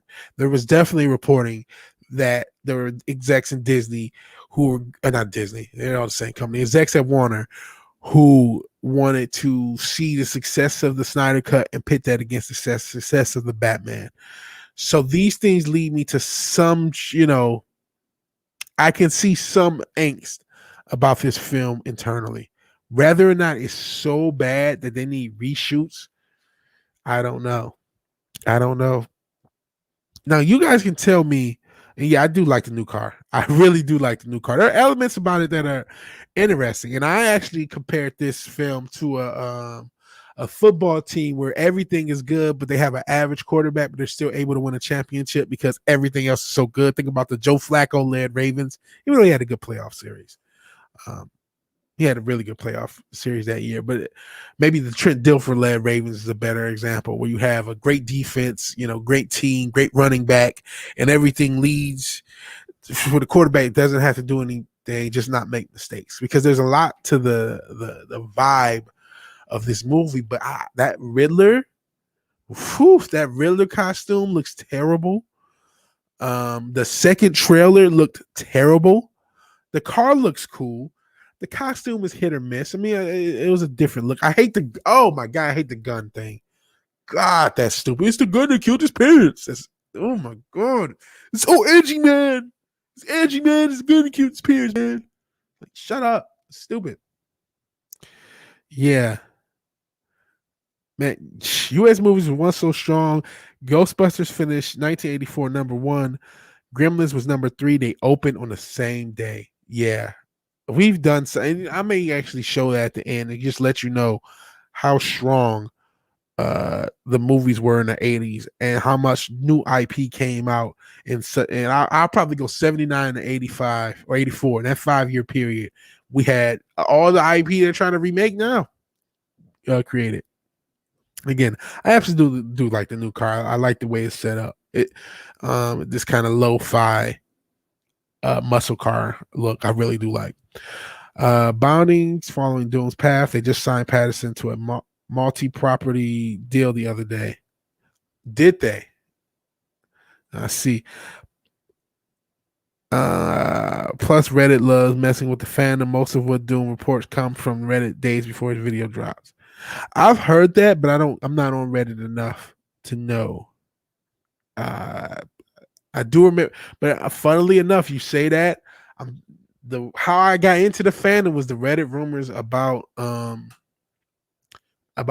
Ash Jedi. Not the Ash Jedi. No, the Fall of Soy Walker. I'm sorry, get those mixed up. I didn't see either. But the rumors about that led me to Doomcock, and that led me to the fandom at large. I mean, some of the fandom I had known. I seen Hills versus Babyface videos before. I think wrestling kind of got me to that. And I seen that Star Wars girl videos like in 2018. I seen Ripper videos, but what really got me hardcore into the fandom was the Reddit rumors, and that got me to Doomcock. So I don't know how true, like I've heard that rumor that he gets his stuff from Reddit, but I'm not sure if he's just getting stuff from the same source and it just gets reported on Reddit. We'll see. The problem with Doomcock is he's become a one-trick pony with the rumors and caveats, and people are laughing at him. I still like Doomcock though. And he said, "Oh man," he says he's talented, entertaining as fuck, but can't watch his vids anymore. I still watch his videos. I mean, okay, everyone's gonna have a different opinion, and I'm not sure. And you know what? Since you report this, let me check this. If Robert Pattinson signed a multi-year, multi-property deal, multi-property, I don't know. Because the whole reporting was that the execs like Robert Pattinson and that Matt Reeves didn't. And that was okay. And not only that, that was not something that Doomcock reported. That was just out there in the atmosphere that Matt Reeves wanted a different actor. And he did sign a deal with Warner Brothers on the 24th. The Hollywood Reporter talked about it. Let's actually cover that now. To kind of do some counter reporting. But I heard the rumor that Matt Reeves did not want Robert Pattinson. He had a different actor in mind. It doesn't mean it resulted in all the controversy that was reported, but it just was something that was out there. So Robert Pattinson signs a first look overall deal with Warner, HBO. The deal's the actor's first foray into the world of producing. But then again, if they were that unhappy with him, you would think this deal wouldn't be signed. Warner Brothers is going all in with Robert Pattinson, the star of his upcoming relaunch, the Batman movie franchise. Pattinson, and they were going all in with this franchise. The animated series that's coming out with Bruce Timm is supposed to be involved in this. They have another, what the hell is it? I think there's like Gotham PD, which is another kind of Gotham type style spinoff that's supposed to be in this world. So they are going all in into this universe. And apparently, Newbound Turk is correct. Pattinson has signed a first look overall production deal that encompasses the whole spectrum of Warner properties, including Warner Brothers Pictures and New Line Cinema, Warner Brothers Television, and HBO Max. The deal, which represents the actor's first foray into producing, also takes into account the range of releasing platforms among theatrical and VOD television. Warner Brothers and HBO have always been synonymous with groundbreaking filmmaking up until very recently, because HBO used to be the groundbreaking television. Used to be the pinnacle of television for a good 20 years. Patterson said in a statement, "I'm thrilled to be working with them to discover the most exciting new voices in film and television and help bring their visions to life. I love working with the studios over the years and have much respect for their dedication, their willingness to take chances, and their desire to push the envelope creatively." After becoming a worldwide name thanks to the Twilight movies, Patterson then dug into the world of indie movies, working at auteur filmmakers such as Robert Eggers' The Lighthouse, which I keep hearing is really good, and I haven't seen it. And it has Willem Dafoe in it, who probably should be Joker.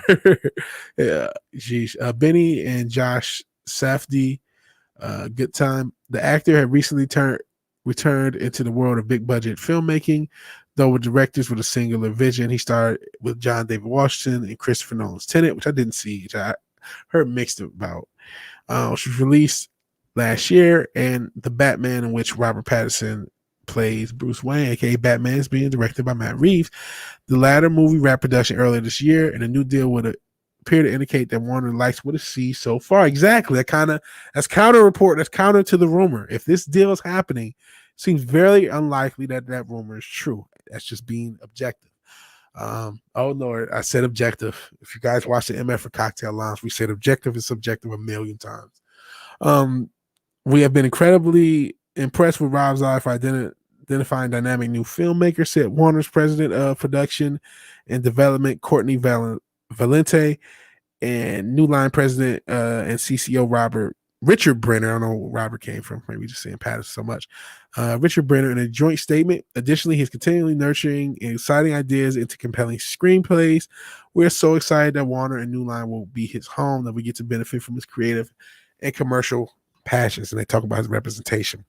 So Newbomb Turk is right, man. They just signed him to a deal that's very counter to Doomcock's reporting. Let's see what you guys say about everything, and then I'll kind of give comments. You guys talked about the Reddit thing. Not sure. A lot of criticism for Doomcock. I'm a fan. But I mean, personally, I think the thing with rumor, and this is where a lot of the issues just being a rumors channel in general. People should the question then becomes, should rumors channels exist? Should you even have because that's really what the issue seems to be. Because you know what, rumors can be true or not. I'm not sure if they're all Reddit rumors. I've heard that rumor myself. I haven't looked into in-depthness to verify or deny that. But like, should a rumor channel exist? Because if a rumors channels exist, undoubtedly rumors are going to be false. Undoubtedly there are going to be rumors that are on other places like Reddit and the like. Undoubtedly there are going to be things that may make the person who reported the rumor look foolish, even if they give all the caveats in the world. So when people are and I've heard a lot of people who are saying, I don't really like Doomcock's channel because of the rumors. So it's like, so you're saying no more rumor channels? Like, should there not be any outlet for rumors and entertainment rumors? Because that really becomes the question. At least that's my personal, kind of retort. And some people say, hey, I don't give a fuck about rumors. So yeah, no. And that's your opinion. Okay, I understand that. That makes sense. Let's get through the comments. Bat Soy is in so much trouble, it will probably get scrapped in the end as Patterson will kill himself attempting to pump iron. He's not a manly man like Yens. We saw, shout out to Slash McSplitter a few days ago. I was on his channel, and Yens was using the total gym, trying to get buff like Chuck Norris. And he was looking, masculine and manly. So yeah, he's not in a good shape as Yens. Hell, Sporking News Radio. You guys who are not old enough to remember when Sporting News Radio was a thing. Sporting News Podcast. Hell, man, appreciate you being here.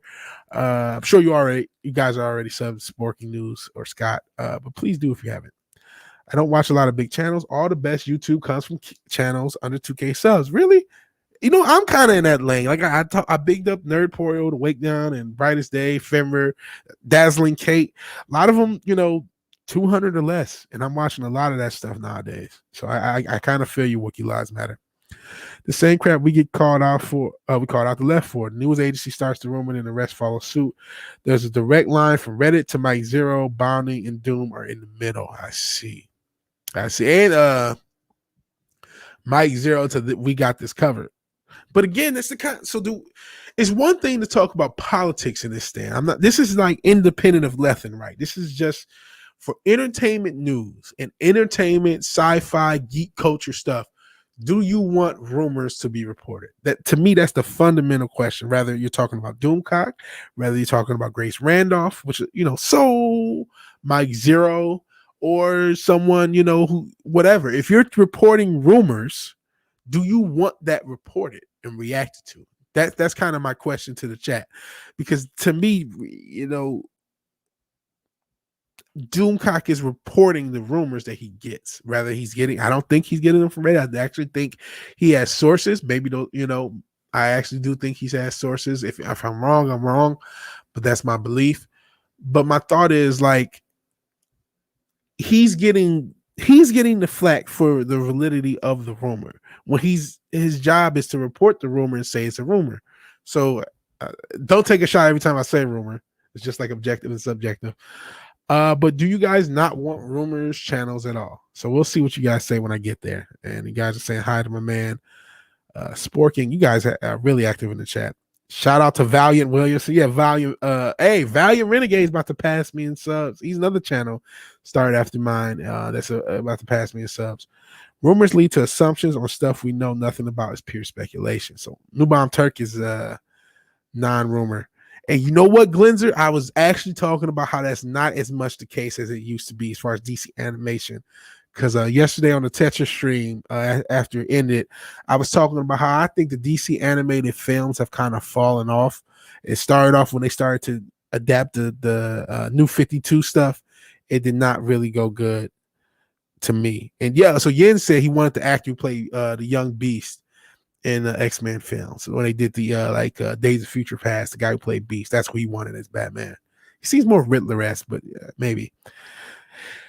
Wookiee Live said, doesn't matter to me. Not paying to see it. Yeah, I might because I'm a Batman fan. Did you see the Spider-Man supposed script leaks? They're all over the place. I did not see that. Yeah, Sporking loves Doomcock. I love Doomcock too. He's like the super villain uncle I never had. Wookiee, what up? Yep. Who's easier to replace, actor or director? Very good question. I would say director nowadays. But you know what? They're both easy to replace nowadays because it's all about the property, which is why we have such a property-oriented entertainment industry. I like Patterson more behind the scenes. Yeah. The worst part is Patterson no longer gets the attaboys for knocking up Zoe on the Batmobile. That was a rumor. That was spread, like wildfire. It wasn't just Doomcock. A lot of these rumors, like you can't just blame Doomcock for these rumors existing. They may not be true. They may be complete bullshit, but there are rumors that get out some way, somehow. You know what I'm saying? So these rumors get out, and then somebody reports them, and it's their fault for them. I don't like that personally. I really don't. And so that's where I'm like, if you're not a fan of rumor channels and rumor reports, that's one thing. Then I understand your criticism. But if you don't want that concept, Newbound Turk says, what did he just say? Rumors lead to assumptions, and I get it. And I didn't see the Spider-Man script leak. I actually didn't see that trailer. I want to see that trailer. And Wookiee wants millions to animated stuff. Yeah. Ooh, Patterson would have worked better as a villain, maybe Zaz or Two-Face. I thought he would have worked better as Dick Grayson Nightwing, as Dick Grayson Robin into Nightwing, or Terry McGinnis for Batman Beyond. All right, gotta go. Hell all. Hopefully you left a like. I appreciate you being here for even a short minute, Sporking. You're probably already gone because it's 10 minutes later. But later, appreciate it. That's one of the good things about YouTube. I can choose not to watch certain channels. Yeah. And yeah, mainstream media is the undisputed king of rumors. Very true. No, but he's been hanging. Yeah, he's been hanging on the KK will be fired rumor for a year and a half. If there's a line, he crossed it long ago. Okay, I'm not trying to. This is not the Doomcock defend channel, but I got a defense of that. Like, I never thought Kathleen Kennedy would be fired. ever, because I just didn't see it happening. I think she knows where the bodies are buried in Hollywood. That's why Leslie Headland can do what the fuck she wants with the Acolyte. But my thought is, and apparently the rumor was that she just got notice on her contract not being renewed, but they're shooting Indiana Jones 5 now, so it should be done before she's supposed to leave. My thought is this: it's like there are people there. The rumor comes from the fact there are people who work in the Disney industrial complex who don't want Kathleen Kennedy there. That part I absolutely believe. There are people who want to get rid of her who work for Disney. There are already retail investors who are asking questions about Kathleen Kennedy. She didn't just fuck up the trilogy, she fucked up the Galaxy's Edge Park. She's done things as time has went on. She has more marks against her as things have gone on. And Disney did replace their CEOs a couple years ago. I mean, they kind of had co-CEOs with both of the Bobs, but they went from Iger to Chapek. Do I know if it's going to happen? Do I know if her contract is going to be renewed? No. But I will say this. If you had the rumor last year or a year and a half ago, there was no way, even if it was 100% true, it would have happened any earlier than October of 2021, because that's when her contract is done. So we'll see in 5 or so months whether this rumor is true. We'll know for sure then. But there was no way of it coming true or not until that date, because there was no way, if she is going to be fired, that she would be unceremoniously fired. So that it may be bullshit. We will find out in 5 months. That is the day. But it's not really going to be fired, just her contract not being renewed. There was no way that was going to happen immediately. And maybe he shouldn't have hung his hat so hard on it. And I get people being annoyed by that, by seeing it over and over again. And I don't necessarily know what's going to happen. I personally think best case scenario is she's still at Disney in a different division, in her own division. Another rumor that I heard at one point, that they would just give her own studio within the Disney complex and just let her do her own thing, which is what anything but to get her away from Lucasfilm. But honestly, her being fired doesn't change how I feel about Lucasfilm. They can fire her, bring Gina Carano back, and not bring me back, because they have a lot of sins to atone for. But like I said, I don't think that there was anything with that happening anytime sooner than October of 2021. Wookiee, I was thinking about making the channel complete BS. Now I realize CNN already does that. Yes, they do. Yeah, Zing. But the hell, Killy Child, what's going on? What's going on? Yeah, what is going on in the world today, Killy Child? I don't know. I appreciate you being here. Honestly, I don't watch any of those channels. Doom, Bounding, Gray Zero, they're all the same to me. Okay, so you're just anti-rumor. That's your stance. I understand that stance. I understand saying, you know what? I don't want to hear this rumor shit. I am sub to Bounding. I obviously use Bounding's reporting in a lot of my own videos and a lot of my own content. And I'm sub to Doom. I used to be back in the day sub to both Grayson and Mike Zero. And even, they're fine. But hey, if you don't want to hear that rumor shit, if you're just tired of rumors as a thing, that's a fair point. So that's what I mean. It's like, is the issue really Doomcock, or just the issue, the nature of his channel, which is a rumor channel? And maybe he should be more news oriented and less rumor oriented. Schwarzenegger is not a rumor. I used to see you, Batman. Yeah, IDK, what the heck I'm doing with my channel? Sheesh. I think I'm going to stay away from stuff that can get me strikes. I may document upgrading my Power Wheels Jeep. I drive a Power Wheels Jeep. If rumor channels are out there as rumor channels, then it's up to the individual to choose whether or not to follow. I agree. I'd like Emergency Awesome. I haven't watched his stuff in a while though, but I remember when that channel was very small and he grew it up to pretty huge. And actually, the Batman was one of the things he did a lot of reporting on. But the only channel I generally watch that's sort of rumor related is Emergency Awesome. Channels hanging by a nail to 500. Yeah, hey, you're there though. There's no guarantee. And congrats to being at 500. Hopefully you can stay there. I'm close to it. I'm getting there. 500 word. I have 5, and they're probably all here. More people sub to Brutal Morningwood, and more people to sub to New Bomb Turk. New Bomb, you're actually a mod, so feel free to promote yourself at any time, brother. And Speaking of, I'm on Odyssey, which only the uploads go to Odyssey, not the live streams. I got to figure out live streaming for Odyssey. I got pure garbage on my channel. I don't know what there isn't to love. Hell 6, he says, have a good one. 6 is now at Brutal Morningwood. Is 6 and Brutal Morningwood the same person? Now I'm freaking out. But Hell 6. Oh, 6 now. Oh, it's not talking about this 6. He's talking about how many subs he has. Okay. Lost. It was just, yeah, there we go. There we go. But all right, 6. Peace out. Or unless you were saying peace out to Sporking. Yes, sub to Brutal Morningwood. Let's get him. He's at 7. Hopefully he's up to 10 by the time I get down to the chat. Let's see. No pressure. No more pressure. But that's the point. He didn't mention her contract end date when he started. Okay, that probably would have been something to do. That probably would have been something to do.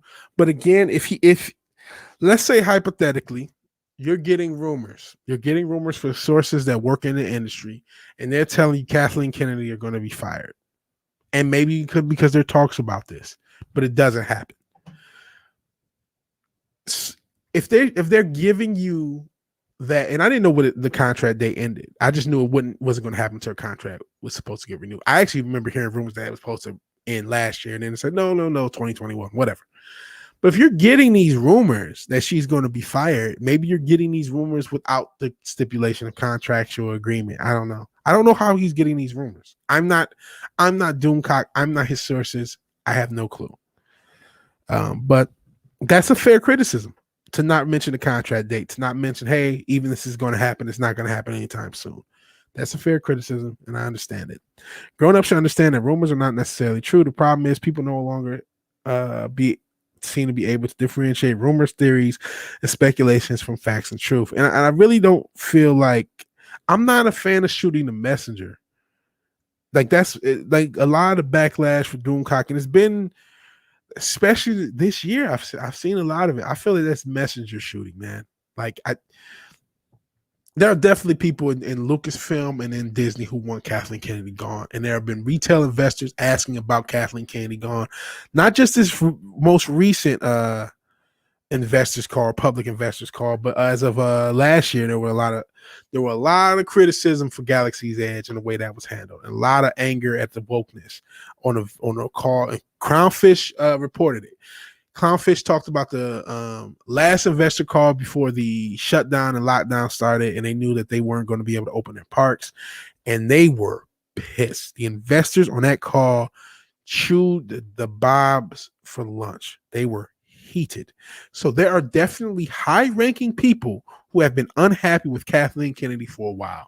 So that is what gives the origin to these rumors. And then when it doesn't happen, because there are also high-ranking people who are in Kathleen's corner or maybe have some dirt on their hands, so to speak, that she knows about, because I think she knows where the bodies are buried in Hollywood.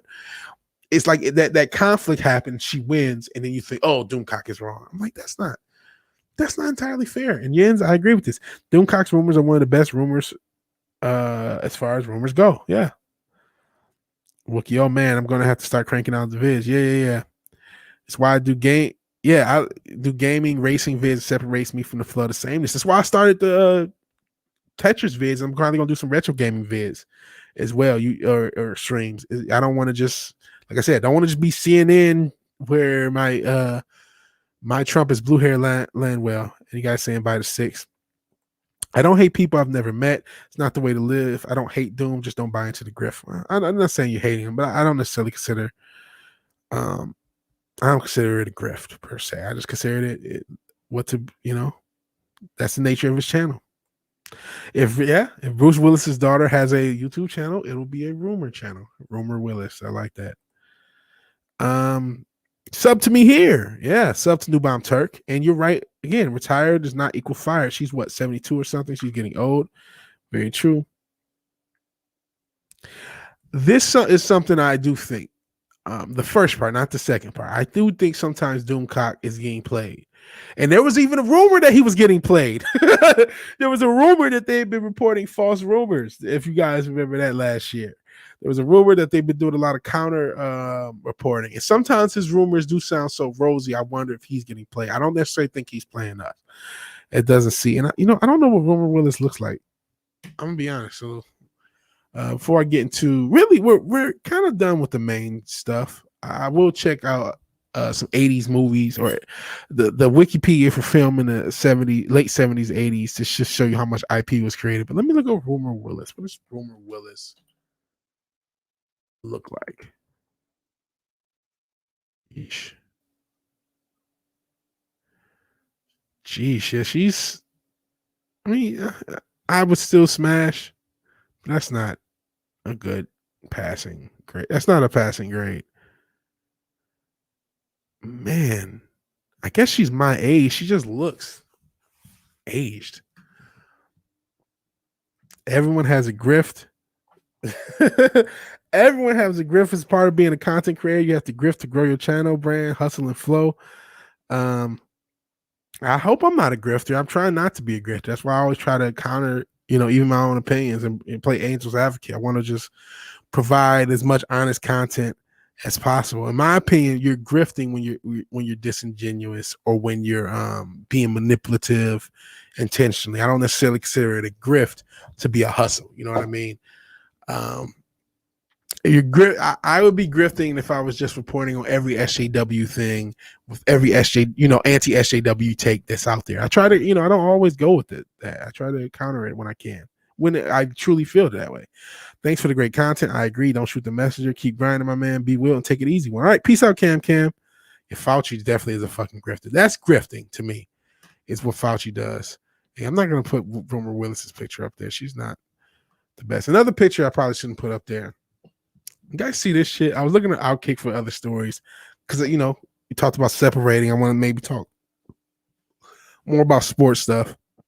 And even though Outkick, I think it kind of sold out. Neither here nor there. They had a funny story that I thought was funny. A naked woman in Florida goes nuts and destroys an Outback Steakhouse and gets blasted by a taser. Shout out to Florida man, or in this case, Florida woman. Typically, when a Florida man or Florida woman goes nuts, they don't get naked and tear up Outback Steakhouse, but that's exactly what the 53-year-old woman is accused of doing. It's on video. She destroys a wall of liquor, according to the Kala News. Police say that Tina Kendrick got naked at a restaurant called the Mojo Grill and started banging at tables and windows and decided to start flipping tables and eventually tried to get into a customer's car before fleeing into an Outback Steakhouse. Meth is a hell of a drug. That's where she was completely naked on top of the bar, launching liquor bottles like she's a Waldis Chapman coming out of the Yankees bullpen.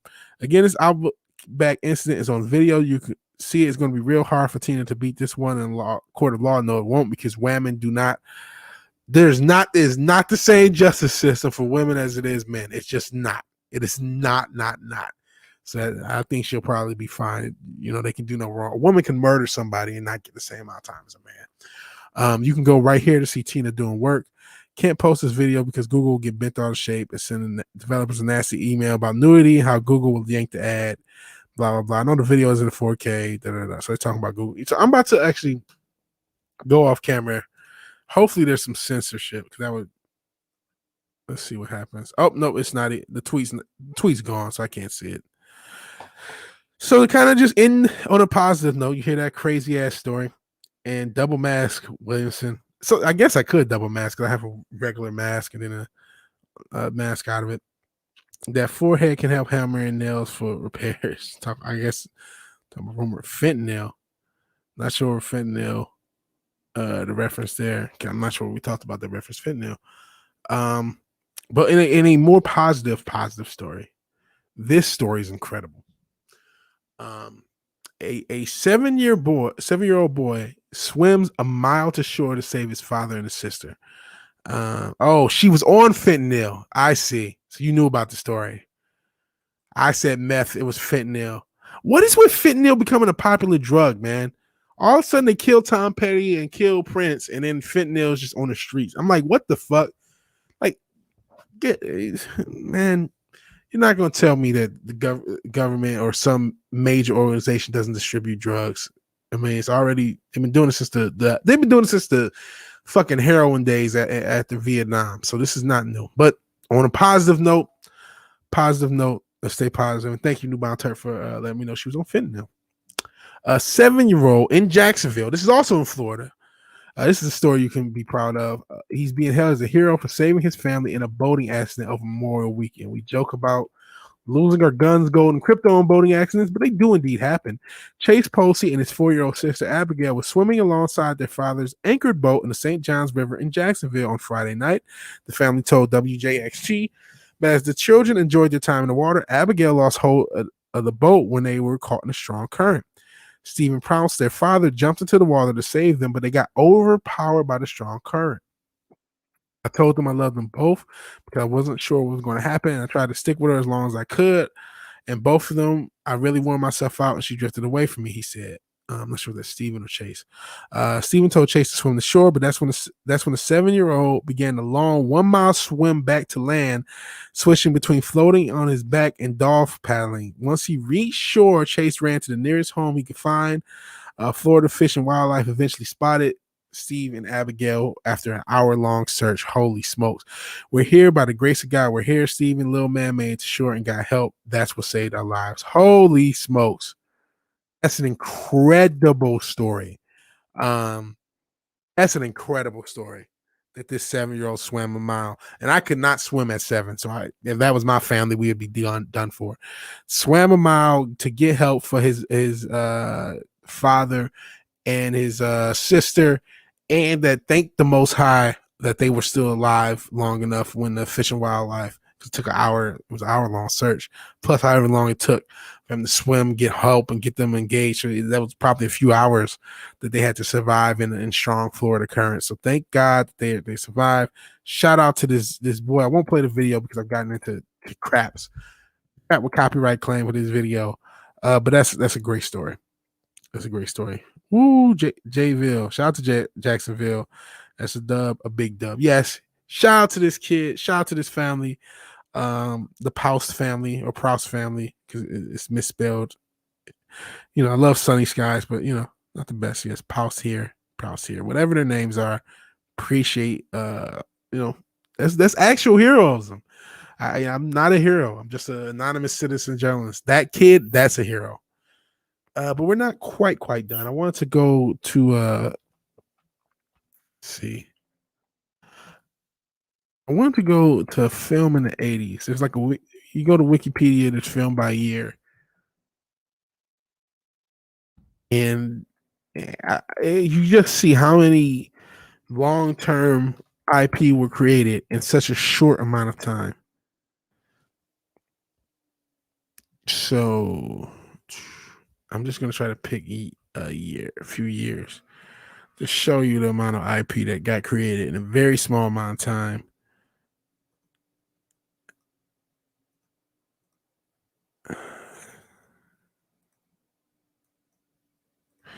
Okay.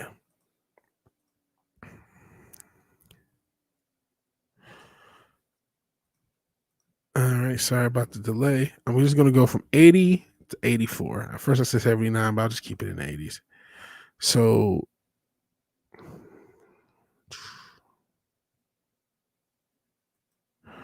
let's see. I'm trying to get new IP. Okay. So I'm just going with the top grossing films because that's probably the easiest way to do it. So 80, you don't really have any newer IP. The biggest film is The Empire Strikes Back, but it already been established a few years later with Star Wars. So let's not even count that. You have Airplane, but even that is kind of a spinoff. Smokey and the Bandit. So there's no Blues Brothers is a new IP that got created, but that's not an active one, even though there was actually a remake. So if you want to start in the 80, you have a new IP in the Blues Brothers. Let's just go with that. 81. Raiders of the Lost Ark is a new IP that came out. Otherwise, I don't really see too much as far. I mean, Stripes, but I mean, I'm thinking of things that got reused. So you do have Raiders of the Lost Ark at 81. So we're already 2 IPs in 2 years. 82 ET. I don't know if you want to consider that. But Poltergeist is a new IP that comes out in the 80s. So that we're 3 for 3 as far as years go. And E.T., I get, there was no sequels or anything with E.T. outside of him being in Star Wars. So we're still going to just go 3 for 3 years. Well, each year we have at least one new IP in the top 10. And obviously I'm only going with the type 10. If I go lower, there's probably more. 83.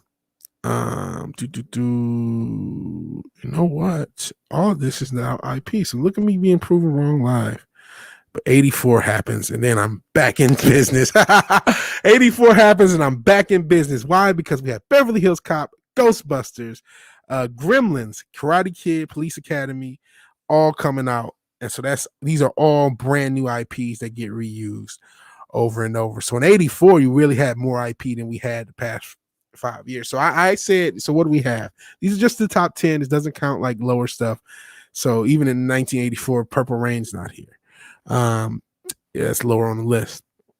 So just using the top 10 films from the 80s, we get one a year, one new IP a year from 80 to 82. I argue no real new IP. Well, Trading Places could be because that spun off into a lot of Eddie Murphy comedies. Those characters were in a lot of them because they Coming to America is in the same universe as Trading Places. So I could kind of consider that a new IP, but I'll be generous and not even call that. But so we'll go 0 in the top 10, but then in 84, Beverly Hills Cop, Ghostbusters, and Gremlins, and Karate Kid, and Police Academy. That's 5 new IPs just in that 1 year. And that didn't include Transformers or He-Man or anything else. So this is just going off of film. This isn't even talking about TV.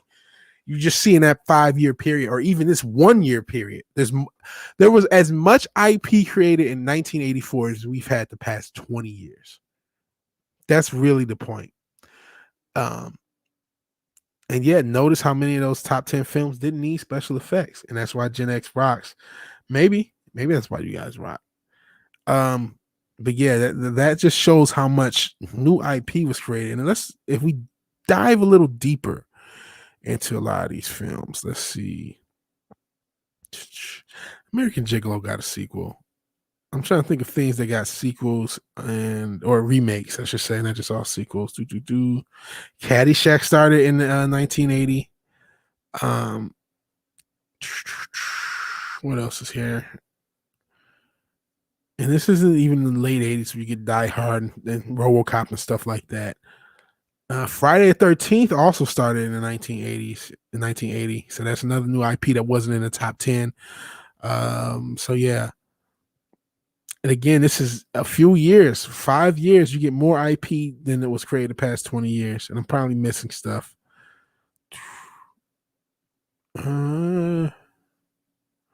Sorry. Okay.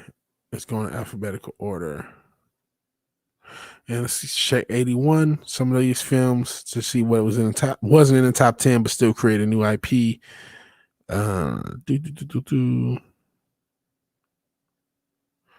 Cannonball Run. I think they did a remake of that, but I don't know if that counts.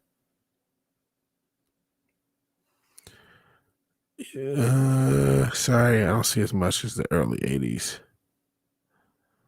But if we go, Halloween, when did Halloween come out? Sorry, is that 79? When did the first Halloween come out? Does it have a sequel? Sorry, I'm trying to see when the first 78. Okay. I didn't know when that came out. Sorry about that tangent on Wikipedia. A-Team and Knight Rider. Yeah. A-Team and Knight Rider also came out in the 80s. Porky's, I guess. 48 Hours. 48 Hours was an IP. They did a sequel to that. Poltergeist. I forgot to count that.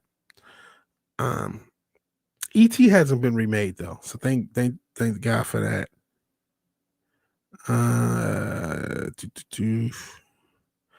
And Scarface, I didn't see in the top 10 either, and that technically is an IP because they remade that and done sequels and prequels to that shit too. Blade Runner also came out in the 80s, wasn't in the top 10. That's technically is a new IP as well because there was obviously a sequel to that. So there's a lot. So about 10 to 15 IPs in the first 5 years of the 80s, and we have maybe 5 original IPs the past 25 years. 81 is Raiders of the Lost Ark. Yeah, I think I saw that in 81. Hold on, let me go back. Oops, yep. Sorry, go up. Yep, we got Raiders, and I did say that. So yeah, we have. If you just go to the top 10, you get an IP each year, but you also get stuff like Friday the 13th. Amongst this stuff, people mention the A-Team, Knight Rider, all this new IP in a good 5-year period. Transformers, I think, came out in the early 80s as well. 84 was just a pinnacle for culture. A lot of great albums came out, a lot of great movies came out in 84. Probably one of the better years of culture the past 40 years. So you don't get that anymore. You don't get that level of creativity. Let's just look at 84. I know that's one of the incredible years. Spinal Tap came out in 84. Children of the Corn, that's another franchise that came out in the 80s. Splash came out, Police Academy, Purple Hearts, Romance in the Stone. Let's see, another Friday 13th. Break-In, 16 Candles. The Natural came out in 84. Indiana Jones and Temple of Doom came out in 84. Star Trek 3 came out in 84. Beat Street for the hip-hop fans. They had Breaking, Beat Street. Both came out. Ghostbusters, Gremlins, as mentioned, released the same day. Karate Kid. Conan the Destroyer came out in 84. Goodness gracious. Muppets. I like the Muppets. Never Ending Story. That's another IP. Revenge of the Nerds, another IP. Purple Rain. Technically, I guess, it had Under the Cherry Moon. And I love Prince. He's my favorite artist. This is just 84, by the way. Huge year. There was literally more IP created in 1984 than the past 20 years. That's insane to me. Just looking. Terminator. Oh, did the Terminator come out in 84? Holy shit, that wasn't even in the top 10. Wow. Nightmare on Elm Street came out in 84 as well. Wow. Christmas Story, which obviously not a... Well, they had a sequel, but it was terrible. Beverly Hills Cop, also in 84. 1984. Obviously, you got to drop that then. Breaking 2, Electric Boogaloo, which now has a total different influence. So in 1984, you had nothing short of 7 or 8 different new IPs in just that year with just film. This doesn't include television, and you don't have that many in the past 20 years. That's insane. Alien Nation. When adults didn't mind seeing a little TNA in the movie. Porky's is pretty successful. You can see, yeah, Porky's counts. Crow, Tron is also out there. I forgot what year that came out. I think 82.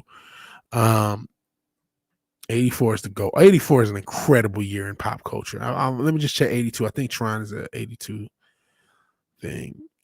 Yep, 82. So that's a new franchise came out in 80. So I've lost count with how many franchises came out the first 5 years of the 80s, but well more than we have the past 25 years. We have well more. So what happened? How come people are so sword and sorcerer? There's a lot of different new IPs that came out in a 5-year period, and in 25 years, nothing. 25 years. I can count on. Well, maybe I need both hands, but I know we got John Wick, Harry Potter, Fast and the Furious. No matter what you think of that, Twilight. No matter what you think of that, Hunger Games. No matter what you think of that. Did I leave something out? I said it earlier. Maybe 1 or 2 more. So maybe max 7 the past 25 years. A Song of Ice and Fire / Game of Thrones. So, but in 5 years, you had maybe 20 different new IPs created, minimum. Because this doesn't count all the TV and cartoon IPs. This is just film. And we still get a lot of stuff. Man. It's sad. It's very, very sad. The quick answer, maybe. You guys saying cocaine, somebody saying the Reagan years, the Fall Guy, Chips. I thought chips was the 70s, but I don't think it was cocaine, Robert, and I don't even think it's the Reagan years, because the 90s have some really good years. It's like 94, 96 has some incredible years. What I think it was is Hollywood was a lot less corporate. Don't get me wrong, there were still quote unquote corporations. The world was honestly, chips was in the 70s. The world had a different, there was obviously corporations, but corporations didn't assume they were gods. They had to make money, they had to compete against other corporations, and they did not assume they knew everything about everything. As a result, a lot of filmmakers had a bigger input in the things that they were creating. The creators had a bigger input in the things they were creating. And I see I lost a few viewers going through the 80s movies. But they had a bigger input in the things they were creating. Therefore, there was better material made. And now that everything is corporately based and IP based, and we're just, we're buying up IP, guys, and we'll remake things and we'll reimagine things. It's like, we need new things. We need new IP desperately. We could use another remake, like another Hole in Our Heads right now. I don't want to see a new remake. I don't want to see a reimagining. I don't want to see a reboot. And it's not just because everything's woke, even though that adds to it. It's because everything's crap. Even before wokeness became the thing to do for all these people in Hollywood, everything was remake, reboot, sequel. And we need new IP. And granted, I left out things like Rush Hour that exist in the past 20 years. You know what I mean? There are other things that have had a bunch of sequels. Blade, I don't know kind of comic stuff. But you do have things that have happened in the past 20 some odd years that were sequels. But you're talking about long-term franchises. There's not been that many. Yeah, Hollywood was less corporate and they didn't have people saying dumb shit on social media. But I mean, I think, the 2000s was not that good as far as new IP. Not as good as the 80s. I mean, it was the tail end, and there's no social media influence there. Very minimal. There's little internet influence, I guess, the message boards, but they didn't have as much impact as the anti-social media does now. Ooh, Robert, I'm surprised Jens didn't make this point. The industry has adopted the more feminine qualities and wants safe money, less risk-taking. But this isn't safe money. I wish they would realize that. It is not safe money to spend $200 million on Cruella. That wasn't safe. And you failed. They can announce how many sequels they want. They will lose money on that film. It's not safe money. If you're looking at, let me go back to this, happened to be a Wonder Woman 84 ad. This wasn't safe. It seemed safe, but they didn't make their money back from this. This was not safe money. They think it seems safe. But it isn't actually safe to just redo something and spend $100 million on a property because you don't know if it's going to come out good and you don't know if people are actually going to want to see it. But you're not wrong. That's their logic. Oh, it's safer to go with a sequel. But it only is if the thing is fucking good, which it has not been. So this has been about 2 hours. I didn't think we would get this long because we were kind of breezing through, but the end went a little longer. So that will be the end of the show. I appreciate everybody for being here. Time to hit the music. Yeah, I don't care if Matt Morgan says it. It's sad. It's good.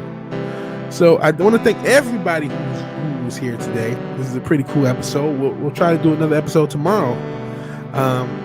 Shout out to Robert, Glenzer, Newbound Turk, Jens, the manly man, Peter. I appreciate you being here. Wookiee Lives Matter. They do indeed. Cam, who had to leave early. Who knew the salt must flow? One of the OGs of the channel along with Anthroparion, and it's cool to see him back, and hopefully he's been lurking and working my content. Brutal Morningwood, appreciate you being here as well. Where's Sporky? I see Six. Shout out to Six. I don't know if it's related to Six Pac, aka Sean Waltman. That's what I think of when I think of Six. Brightest Day and Darkest Night, great channel. Sporky News Podcast, also a very good channel. I just want to catch everybody who was here. Jaffo of Dick's Division showed up. Hail Jaffo. Hail Rajesh Taylor. Been a while since I've seen you, but I appreciate you being here. The smooth voice Rajesh Taylor. Who else showed up? A lot of people. I know Mexican Iron Man showed up. It's too far up to see him. I think Fear the Ice Wolf showed up for a little bit as well. And actually, the Wait Down posted a comment before the stream started that got deleted and yeeted by either YouTube or StreamYard, but that's neither here nor there. I want to thank everybody for joining me. We'll actually be maskless most of these streams. I'm actually kind of turning the usual panel behind me. I got to kind of turn it into a recording booth because in addition to a lot more YouTube content, I'm going to try to do some music. And hey, the House of Holloway. Morgan Holloway and her husband have been lurking for a while.